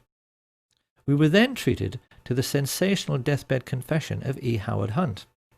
And in the book itself, the serious researchers found this extraordinary paragraph. Wallace centered on Kennedy's head and fired. The shot went almost 200 feet but was barely low and slightly to the right, hitting the president in the back shoulder blade. The bullet was deflected upward ever so slightly, exiting at the tie knot, the bullet's jacket separating to hit and crack the windshield, the remaining slug hitting the curbing in front of James Tague, an onlooker standing in front of the triple underpass on Commerce Street. The slug knocked cement shards in all directions. A splinter nicked Tague on the cheek. So just exactly what is going on here? This is quite obviously a ludicrous assertion. So what is it all about? What it's all about is that the CIA actually wrote this book. They knew that the critics had been able to laugh loud and long at the single bullet theory because the FBI had had to change their story. At first, they had accepted the indisputable evidence that James Tague was scratched by a bullet as he watched from below the overpass, because they initially claimed that the first shot alone had gone through the president and the governor, making 7 separate wounds in 2 different men. The second shot was the headshot, and presumably the third struck Tague. However, once the Zapruder film and dozens of eyewitnesses made it plain the first shot missed, the FBI had a problem. How could they account for the throat shot, headshot, and Tague shot with just 2 remaining bullets? This utterly ridiculous paragraph was a lame attempt after 40 years to come up with an answer, and the lengths the CIA went to get people to believe it were contrived, to say the least. It's first of all the simplest matter to refute this version of events by asking how the CIA could possibly know this is how it happened. The bullets splitting apart in mid-air? Are they saying they had Dealey Plaza rigged with fast-motion cameras, which allowed them to replay the flight of every bullet in slow motion? If so, we'd all love to see those pictures. And even more to this, Barr McClellan's interview became the linchpin in the final episode of The Men Who Killed Kennedy, which was then banned from public broadcasting after a lawsuit was allegedly brought against the History Channel by former Presidents Carter and Ford and their friends Jack Valenti, Bill Moyers and Lady Bird Johnson. Of course, this was just more disinformation. What the plotters hoped to achieve was that by getting the series banned, but making it available on the internet, the seekers after truth would be duped into thinking it must be true, precisely because it had been banned from mainstream media. It's a double bluff. It is quite possible, after all of this ludicrous skullduggery, that even the CIA themselves couldn't remember what purpose it was all supposed to serve.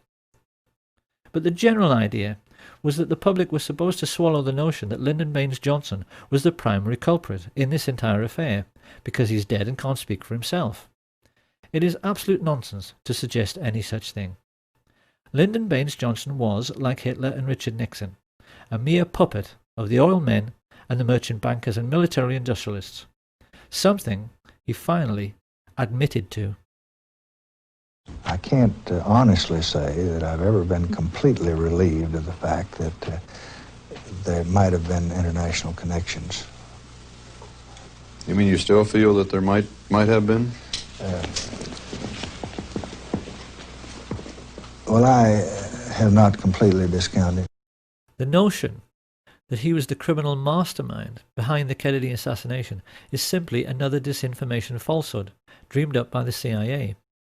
He was most definitely involved in the plot and offered up his personal hitman, Mac Wallace, to be part of it, but the men who actually masterminded the plot were Alan Dulles and David Atlee Phillips, with George Bush being the most important figure in the actual execution of the plan, and even they, in the end, proved themselves to be just as crude and obvious as anyone else in the way they took care of anyone who might incriminate them.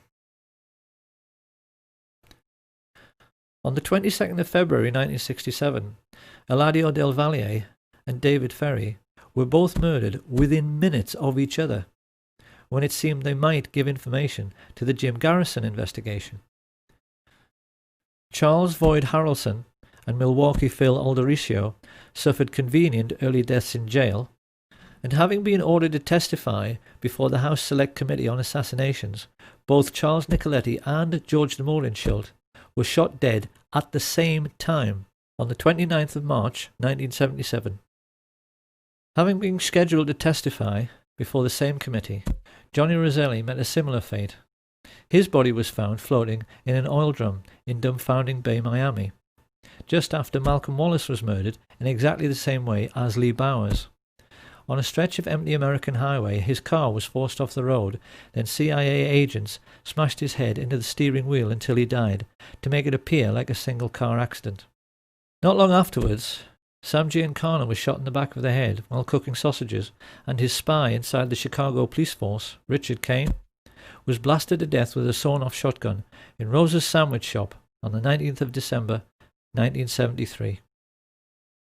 Absolute proof that George H.W. Bush was the most important figure behind these grisly murders and the Kennedy assassination surfaced quite recently in a declassified FBI memo which revealed he was working for the CIA in 1963 and not from 77 onwards, as he'd always claimed. He had been a lifelong friend of George de Mohrenschildt, who had actually begged him for help when he realized the CIA were trying to kill him. It was therefore rather ironic that when the police checked de Mohrenschildt's wallet, they found an address card, which gave them a direct lead straight to the guilty party had they but chosen to follow it up. It said George Poppy Bush, his CIA code name, Zapata Petroleum, Midland, Texas. It became a farewell note from the man who coordinated the crime of the century, a man whose father, Prescott Bush, had created the CIA in the first place, along with his friends some 30 years before, purely in order to take care of their own business interests. They arrogantly believed they were more intelligent than anyone. But in the end, the means the George Bush-led CIA chose to silence all the major underworld figures who might incriminate them proved to be every bit as crude and obvious as Ruby's killing of Oswald on television. The whole point of George Bush and his Central Intelligence Agency was that they were supposed to be intelligent, and yet in the end they couldn't even fool little old ladies. And who is going to inhibit them? The gangsters that are running this country is going to inhibit somebody. All institutions of the American government are essentially a gangster syndicate, and everybody knows this. So perhaps it's time now to ask what we have learned and how best we can use this new understanding about the West's secret history to evaluate what is really going on in our world right now. To begin with, let's answer a couple of questions which have perplexed many people over the years. A great many researchers and historians have wondered why the Kennedy family themselves almost seem to be aiding and abetting the cover-up by choosing to be so quiet about the assassination itself. After the revelations of Chuck Giancana, there now seems little doubt that this is because they know a full disclosure of Joe Kennedy's dirty political dealings with the mafia would likely leave the Kennedy name in a very tarnished state. Up until now, history has tended to give the Kennedy patriarch a distinguished and squeaky clean image which went along with his appointment as the American ambassador to Britain. Like most things about the ruling class, this image is false, because it's clear that Joe Kennedy was every bit as big a crook as his business associate, Sam Giancana. However, it also seems necessary now to revise the entire history of the Kennedy brothers. The reputation of Edward Kennedy never recovered from the Chappaquiddick incident, in which Mary Jo Kopechne lost her life when she drowned in his overturned car when he allegedly drove off this unlit bridge whilst under the influence. At the time, the public believed this was a married man misbehaving, but it's come to light recently that our old friends Frank Sturgis and E. Howard Hunt were seen in the Martha's Vineyard area just prior to the accident. Once again, it's the same dirty people pulling the same dirty tricks. The media's treatment of this affair destroyed any chance Edward Kennedy might have had of becoming president, and we do now have to wonder if this was yet another example of the CIA controlling public opinion. To the same end, it is also now clear why such venerable institutions as the BBC and other prominent European broadcasters have assisted in the cover-up. They always knew the Kennedy assassination was a can of worms, and that if the whole truth in the story were pursued vigorously, it would lead right back to the gates of Auschwitz and the obscene profits which Europe's royalty and heads of state made from their investments in slave labour. This is a brutal truth, which the West must now confront, and an equally brutal problem the United States must now face is the question of what has happened to the US military in the intervening years since it murdered its own commander-in-chief. The answer is that America's armed forces are now completely controlled by the American mafia. The mob don't even need hitmen anymore. They use United States Marines as assassins. They are, as Sam Giancana said, one organization who keep a low profile while they control the world as a business. And in an effort to prove this is so, in 1998, Pastor Rick Strawcutter videotaped a quite remarkable interview with Kay Pollard Griggs, formerly the wife of Colonel George Griggs, who for many years was the head of NATO. He was also an alcoholic of that well-known kind who was shy and unable to communicate when they are sober, but who then cannot stop talking once they have a drink. During the course of a stormy marriage, punctuated by periods of domestic violence, which cost Kay Griggs many black eyes and broken bones, she learned that her husband had been turned into a brutal psychopath as a consequence of his military training, which included induction into what is known as the Pink Triangle, the Cherry Marines. Over the years, far too much has been written about Lee Harvey Oswald. But what is remarkable is that few historians were ever aware that, like most Marines who worked in intelligence, he was homosexually recruited and was part of the same-sex club which included Jack Ruby, George Senator, and David Ferry. Kay Griggs explains that these selection procedures came into the US military when the cream of the death's head sporting Nazi top brass joined the American ranks at the war's end. Ever since then, the Greek and Spartan traditions which Hitler so admired, and which were integral to the German army, have found their way into American military culture and are now manifest in the way that the old skull and bones procedure for identifying and, most importantly, controlling rising stars is now used to select the top brass of the future. In a nutshell, boy soldiers who want to rise in the ranks can only do so by doing favors for the older men. So George Bush, I mean, all these people rise up to the ranks, the same club. Right. No wonder, you know, I saw a little TV clip one time where a reporter was asking George Bush and others about the Order of the Skull and Bones. You were both in Skull and Bones, the secret society. It's so secret we can't talk about it. What does that mean for America? I mean, if this really got out, that these guys are all inducted because they've got some kind of homosexual thing on them. Indoctrination. I mean, or induction. They have to do that. Yeah. They do that. Yeah. Even in a coffin. And it's even now coming into the military totally. The chiefs do that. They put them in the coffin. They do the bowling ball trick. Okay, you're going to explain this. What happens when you get in the coffin? Why do you get in a coffin? Oh, they get, when you get your eagles, that's a German thing. Okay. You know, it's what the German high command did, and most of them, you know, had the boyfriends and stuff, the Krupps and all of that. It is a German thing that they say goes back to Greece, and it's all the male Marine-looking men that they do it with. See? So now the chiefs have to do that. What they do is they get, George said it's like a zoo. They get everybody really drunk, and they sometimes call it dining in. Shellback is another time that they do it. Not everybody does it, but the ones who do it, if they're young, they get right up to the top. It's a... okay, well, what actually do they do? They've got a coffin, they get inside anal this... sex. Oh, that. They put them in the coffin and they do things. This is how military recruits are now controlled. And the mafia military exert a similar hold over all career politicians. At some time on the way up, they are manoeuvred into a compromising position, usually through the use of two-way mirrors in a brothel. And once the mafia military have got something on them, the career politicians, judges, senior police officers and media moguls face a stark choice. Either take your payoff, which is usually worth millions of dollars, or go to jail for life for your misdemeanor.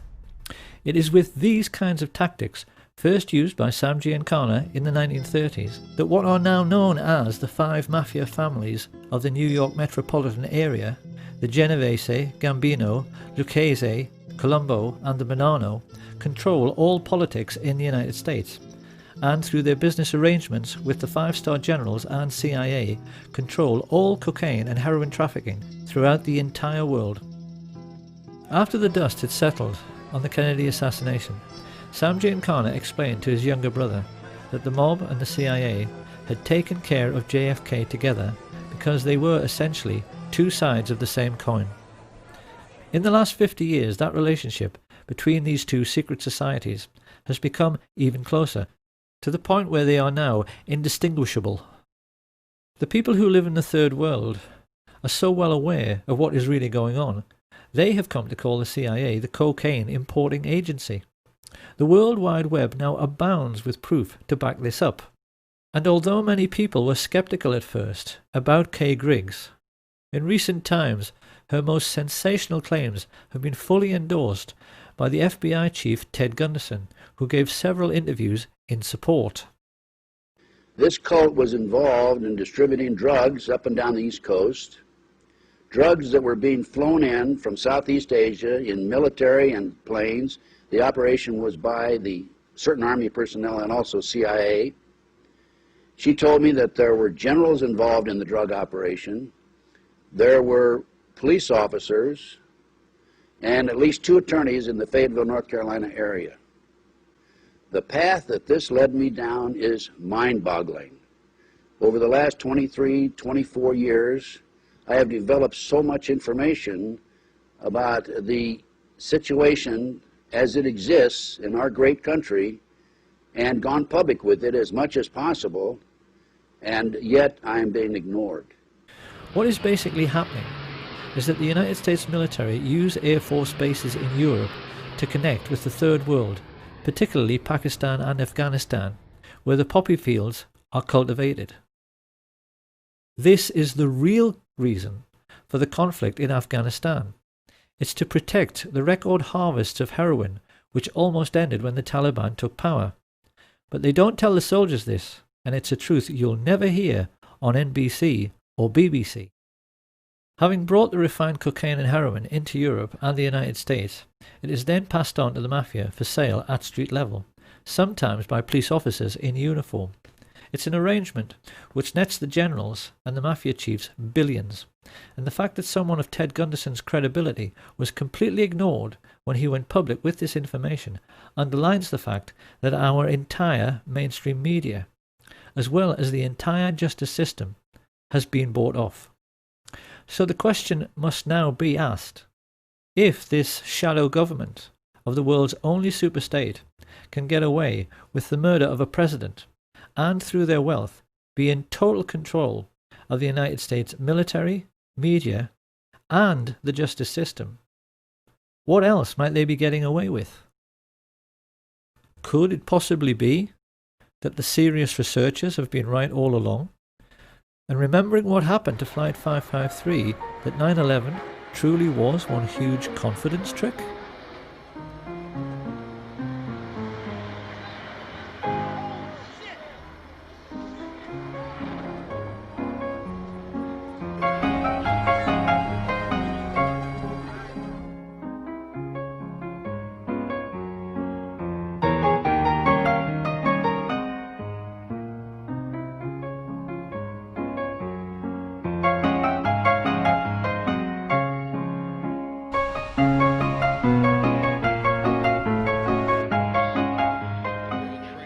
Once the dust had settled on 9/11, people immediately began to realize there was something very wrong with the 9/11 TV coverage.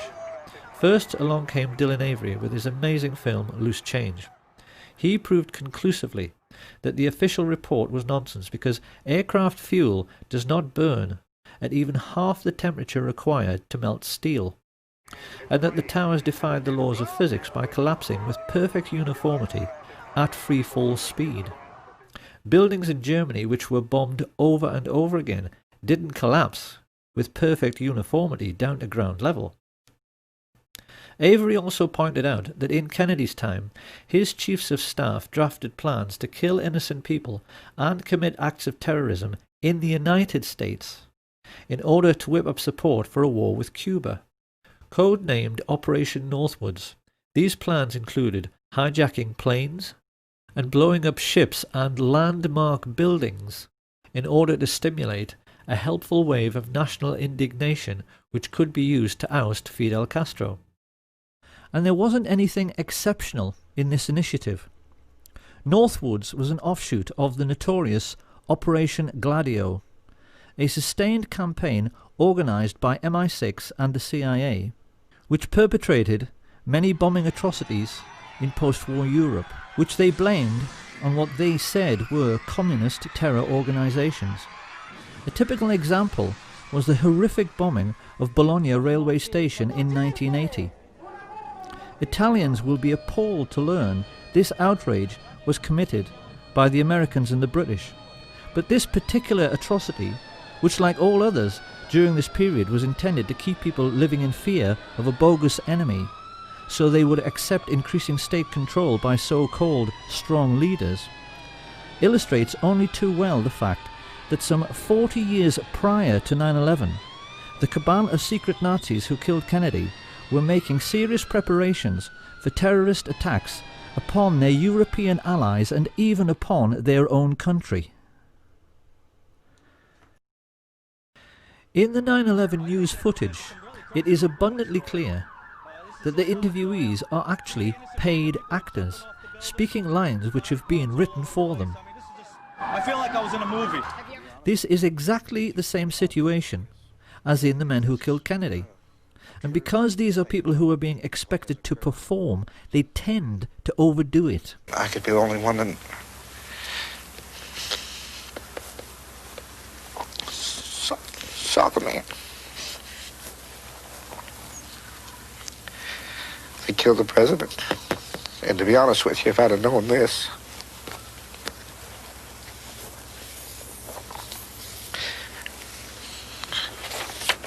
I wouldn't have given me any interview. It is perfectly clear that the 9/11 street people are trying much too hard to convince their audience. Approximately several minutes after the first plane had hit, I saw this plane come out of nowhere and just ream right into the side of the Twin Tower, exploding through the other side. And then I witnessed both towers collapse, one first and then the second, mostly due to structural failure because the fire was just too intense. 9/11 was in reality just another CIA special effects movie production.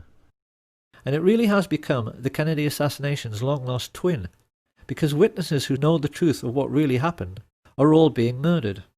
This didn't stop some people from immediately pointing out that the London Tube bombings were a hoax.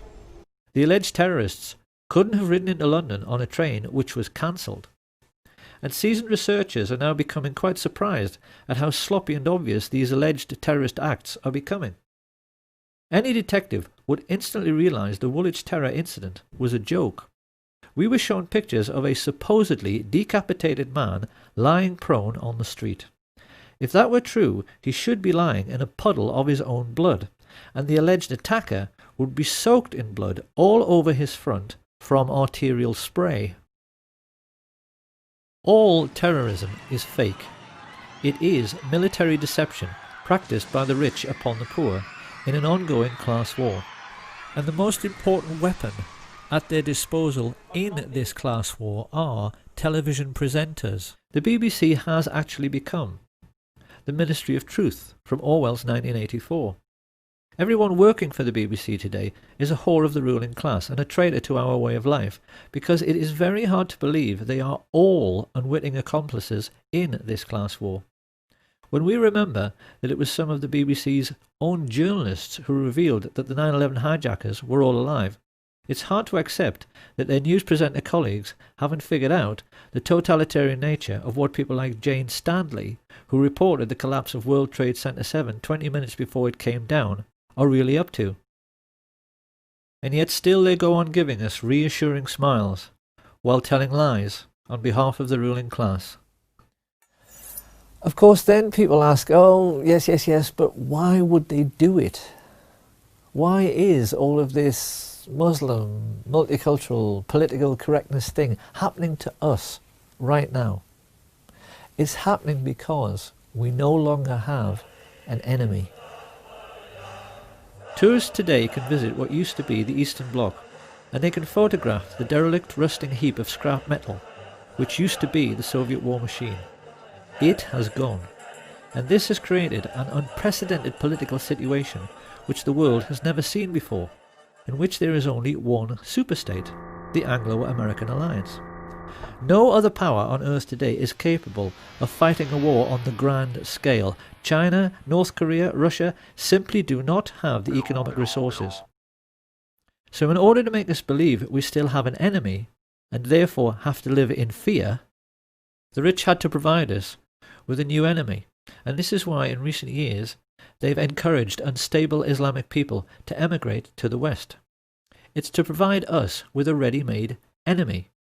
This is their master plan for this single superstate age.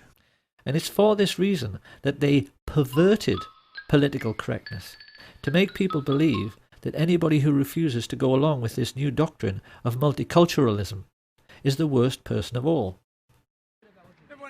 In the West today, we've become quite used to seeing confrontations between the alleged lunatic fringe of Islam and indigenous white men who are trying to defend their culture from foreign influences.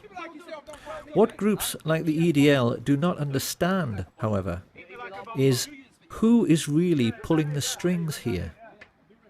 Who is behind this? Who arranged this fight? Because any Roman senator would tell you this is simply the old maxim of divide and rule. The Romans invented this system. They always made sure that every conquered region pushed together tribes who were traditionally hostile to one another. The British copied this method after World War I by redrawing the entire map of the Middle East to make sure that the new boundaries always set one Arab tribe against another, particularly the Kurds. What we see on the streets of Britain and America today is the same thing. The whole idea is that while you're fighting against Muslims and they're fighting against you, no one has the time to stop and think about who actually created this situation and who their real enemy really is. The rulers of the Middle Ages arranged a never-ending religious war between Catholic and Protestant for precisely the same reason. Now, why must we always think we have an enemy? Because the ruling group always maintain their position in society by controlling the population through fear. Think about it. If we don't have an enemy, would the public be prepared to pay for the army? Would we be happy to pay for MI5 so that they can read our emails and put a surveillance camera on every street corner? Big Brother has to have an excuse for watching us all the time. And what they call national security is always the perfect excuse. The moment you make a world at peace, it's gone. The keystone in the arch of ruling class power is gone if we don't have an enemy. So the rich are always going to provide us with an enemy forever. And the lesson we need to learn from all of this is that everything in our lives is and always has been a rich man's trick. When people think of ancient Rome, they always tend to think about the gladiators in the Roman arena. But something people don't realize is that Roman amphitheaters were a scam. They were perhaps the very first big confidence trick in human history, played by more cunning rich men upon a naive public. What Caesar did was to say to the Roman Vulgate, I will give you gladiatorial games, but only if I can have your votes. and he only offered this bargain because he knew the Vulgate loved the games more than they loved anything. This is how the Roman maxim panem et circenses, bread and circuses, became established. Because Caesar was the first politician to understand that if you give people what they want, they will tolerate being ruled. By this means, Julius Caesar made himself into the first dictator whose fortune was protected by a professional army. And everything that every ruler has given us since Caesar has simply been another rich man's trick. Religion is a rich man's trick. It was invented because wealthy rulers realized the population was getting too big for soldiers to watch over constantly, so they replaced the idea of having many gods with one single god, a simple idea simple men could understand, who could see what everyone was doing all the time. The idea of one god became the surveillance video of the ancient world. In the Middle Ages, the same sort of people grew rich by charging people for the forgiving of sins. And when a new age dawned with the coming of Industrial Revolution, they invented new tricks to control the population explosion, like censorship. Every grown-up knows that there is one law for the rich and one law for the rest, because the justice system is a rich man's trick. Mafia godfathers like Sam Giancana walked free from American criminal courts over and over again by taking the Fifth Amendment, because it is a criminal's law. And it's the same with everything else. The media is a rich man's trick. The tax system, because the rich never pay any tax, is a rich man's trick.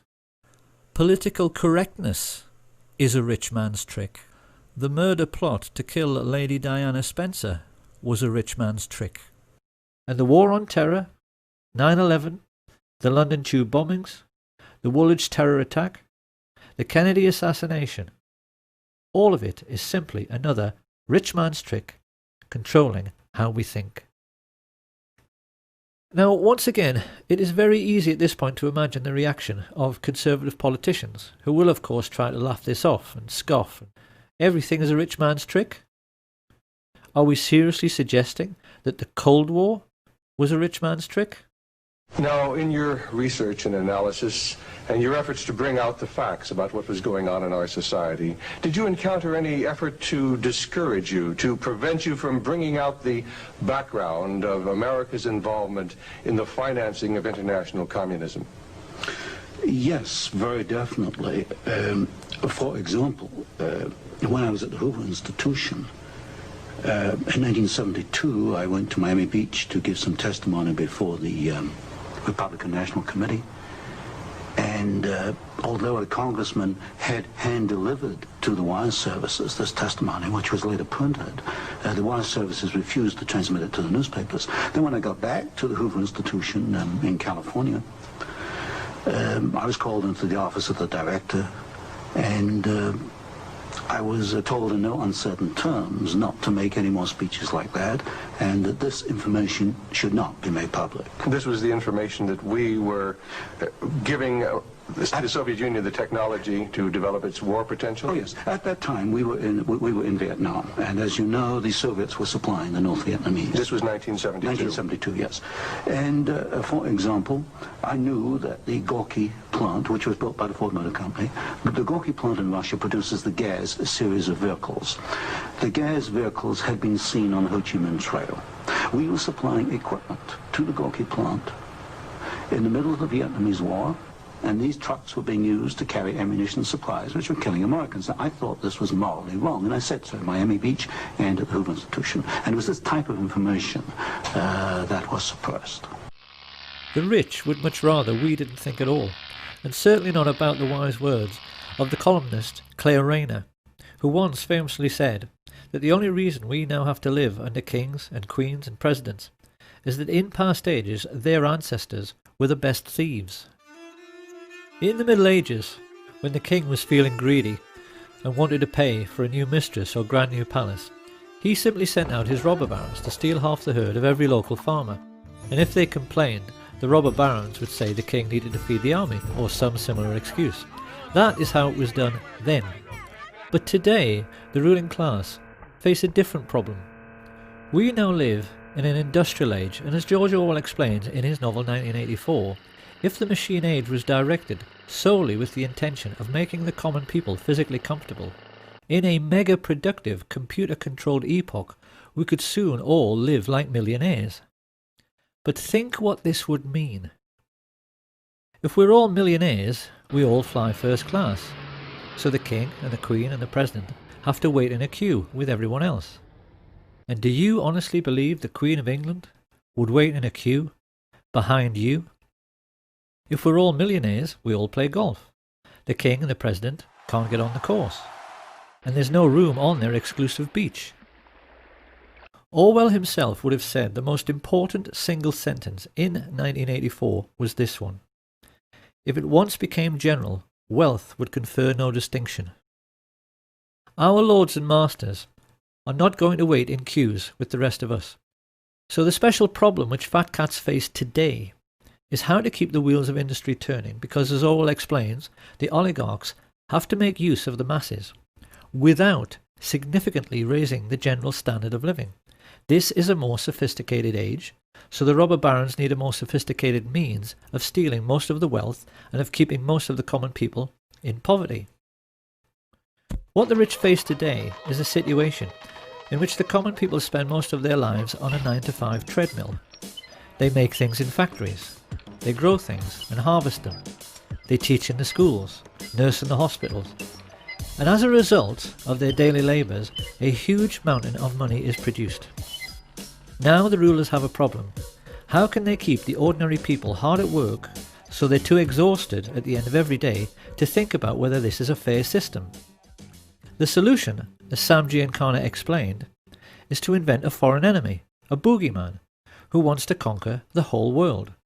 This becomes a perfect excuse to make people pay for a sophisticated array of increasingly expensive weapons which are made by companies which the fat cats themselves own. And in one neat little scam, the modern robber baron has a means of stealing most of the wealth produced by Western society while leaving the common people with just enough crumbs to keep them going. Every year, America's oligarchs take $3 trillion out of the United States economy. According to some estimates, we cannot track $2.3 trillion in transactions. 2.3 trillion with a T. That's $8,000 for every man, woman, and child in America. This is how the rich have rigged the system, so that it benefits them at the expense of everyone else all the time. But in order to keep this fraud going, the public must always be convinced of the need for military expenditure. This is where all the phony terrorism comes in. And if we want to find out who is behind this ongoing hoax, we only have to look at Securicom, the company in charge of World Trade Center security, who removed all guards and sniffer dogs from the buildings on September 10th, so that the charges which brought down the towers in controlled explosions could be planted. If we now ask, who is the chief of Securicom? Who do we find? Marvin P. Bush, brother of George W. Bush, son of the man who orchestrated the plot to assassinate President Kennedy, and grandson of the man who made the family fortune from Auschwitz slave labour. The Bush family and their rich friends have been behind all of it. During his time as president, George W. Bush connived with Tony Blair to introduce a deliberate policy of allowing unbalanced and aggressive Muslims to flood into Western countries. They did this in the hope that they would commit atrocities in their adopted countries, and they were actually delighted when the Washington DC sniper and the Fort Hood shootings made headlines, because they knew such events would make it easier for the public to swallow the idea that 9/11 was simply more typical Islamic terrorism. The truth is that Islam is simply being used like a pawn on a chessboard in a game the fat cats have been playing since World War I. 70 years ago, they gave us what they called their Hitler Project. 50 years ago, it was the JFK assassination project. Today we're having to suffer the War on Terror project. And when this current lunacy is over, they'll have another excuse ready to create yet another phony war and yet another patsy. If George Orwell was still alive today, and he was asked to comment upon all the significant political events of the last decade, it's quite likely he would simply restate the Orwellian definition of totalitarianism, to wit, a society living by and for continuous warfare, in which the ruling caste have ceased to have any real function but succeed in clinging to power through force and fraud, and then ask whether this sounds like the world we live in. Because it ought to be obvious by now that our seemingly endless economic recessions are being deliberately orchestrated. In today's world, the commodities markets are arranged in such a way that the price of virtually everything, particularly food, hardly ever changes. So how then can it be that the price of oil increased tenfold in the last decade? Economists are now tacitly agreeing that this was due to financialization, which is just a fancy way of saying rich creeps like the Bush family and their merchant banking friends used their trillionaire fortunes to rig the market. Why did they do this? Because great entrepreneurs like Stelios, with their budget air travel, had managed to break the cartel of the major airlines. Ordinary working families had begun living a jet-set lifestyle. The ruling elite of the entire world was simply terrified, because a jet-set lifestyle is supposed to be the exclusive preserve of the rich. What would happen to their social status if the whole world were part of the jet-set? So the rich arranged for the credit crunch, and now working families who used to fly 10 times a year can't even afford to use their car. What George Orwell understood better than anyone is that every age is basically the same. It is always a story in which a small elite group of greedy people cling to unjust power and privileges by practicing an ongoing deception upon their followers. Caesar did it with bread and circuses in the Roman arena. George Bush did it with false flag terrorism on 9/11. British newspapers have told their readers that the Queen of England is only the 10th richest person in the UK with a fortune of 3 billion. But experts who have calculated her real wealth reckon that her ownership of 1/6 of all the land on planet Earth puts her true fortune nearer to 22 trillion. And they also estimate the true wealth of the Queen's merchant bankers, the Rothschilds, the people who started all of this greed by lending money to the Harrimans and the Morgans, to be at least 100 trillion. So finally, we have to ask, what is to be done about all this? For in the case of America, it is obvious that in order to honour the memory of President Kennedy, Americans are now duty-bound to finish his work by finally ending the worldwide tyranny of the CIA. The time has come for ordinary Americans to ask their strong men in uniform just exactly what and who they think they are defending. And they better not take too long about it. Having established Islam in the West in order to provide us with an enemy, the elite have recently started on the second phase of their master plan, which is to wipe out anyone who is sick or disabled. In Britain, this has been manifest in the Atos scandal, which has stopped all welfare payments to people with terminal illnesses and allowed invalids who in some cases have no limbs to starve to death. The extermination of anyone considered feeble-minded or infirm was exactly how the Nazi regime began. And now they've started doing it again. What most amazes me in all of this is the naivety of the good people in the truth movement, who go on and on and on saying they want an independent inquiry. The Bush family and their rich friends are not going to investigate themselves. And there isn't any authority on earth above that of the ruling class, so it's never going to happen. These people have got the police and the judges and the justice system completely under their control. The Queen of England cannot be prosecuted for anything, not even genocide, in a Crown Court, because the Crown Courts are hers. She owns British justice. The only way to change our corrupt system is through revolution. Everyone has to sign up to the Revolution Now website, and then the people have to march on Washington, just as they did for CIA agent Barack Obama's inauguration. Only this time they need to kick him and every other crooked politician out and take power genuinely for the people's sake. And once again, They better not take too long about it, because the last time the rich decided to play a really big trick on the world, 6 million lives were extinguished.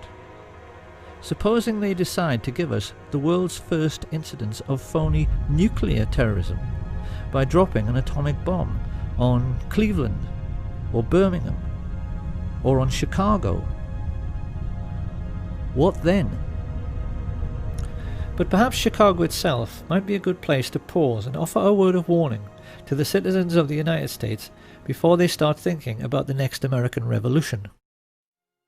We should always remember that Al Capone was seen as a hero by the ordinary working people of his own time because he gave them what they wanted: booze, sex, gambling and drugs. And some Americans have even been candid enough to admit this. We all play numbers, we all go to the racetrack, you know what I mean? We all cheat a little bit. It hardly needs saying that Giancana, Marcello and Trafficante would have gone out of business in no time if ordinary Americans hadn't been so fond of cocaine.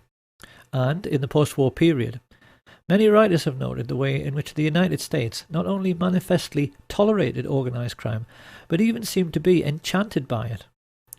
It's a cultural phenomenon which has led many foreigners to wonder whether there is some sort of latent criminality in the very fabric of American society, because there does seem to be some sort of tacit agreement amongst all Americans that killing a man should always be considered an option if it looks as if he might cost you a large sum of money. Suppose we'll have to kill him. I don't suppose you have any ideas on that, Diana. Well, what would you fellas say to an assassination? I hope you don't have any hidden tape machines in this office, Frank. We're talking about a capital crime here. I'd like to hear some more opinions on that. But I don't see we have any option, Frank. Let's kill the son of a bitch. This film is likely to leave Americans with the impression that JFK was assassinated by a corrupt and brutal ruling class. Perhaps they should ask themselves if they are quite sure that he wasn't simply killed by America. So it seems that finally we are left with a very simple question. What kind of society is it which kills its own best men?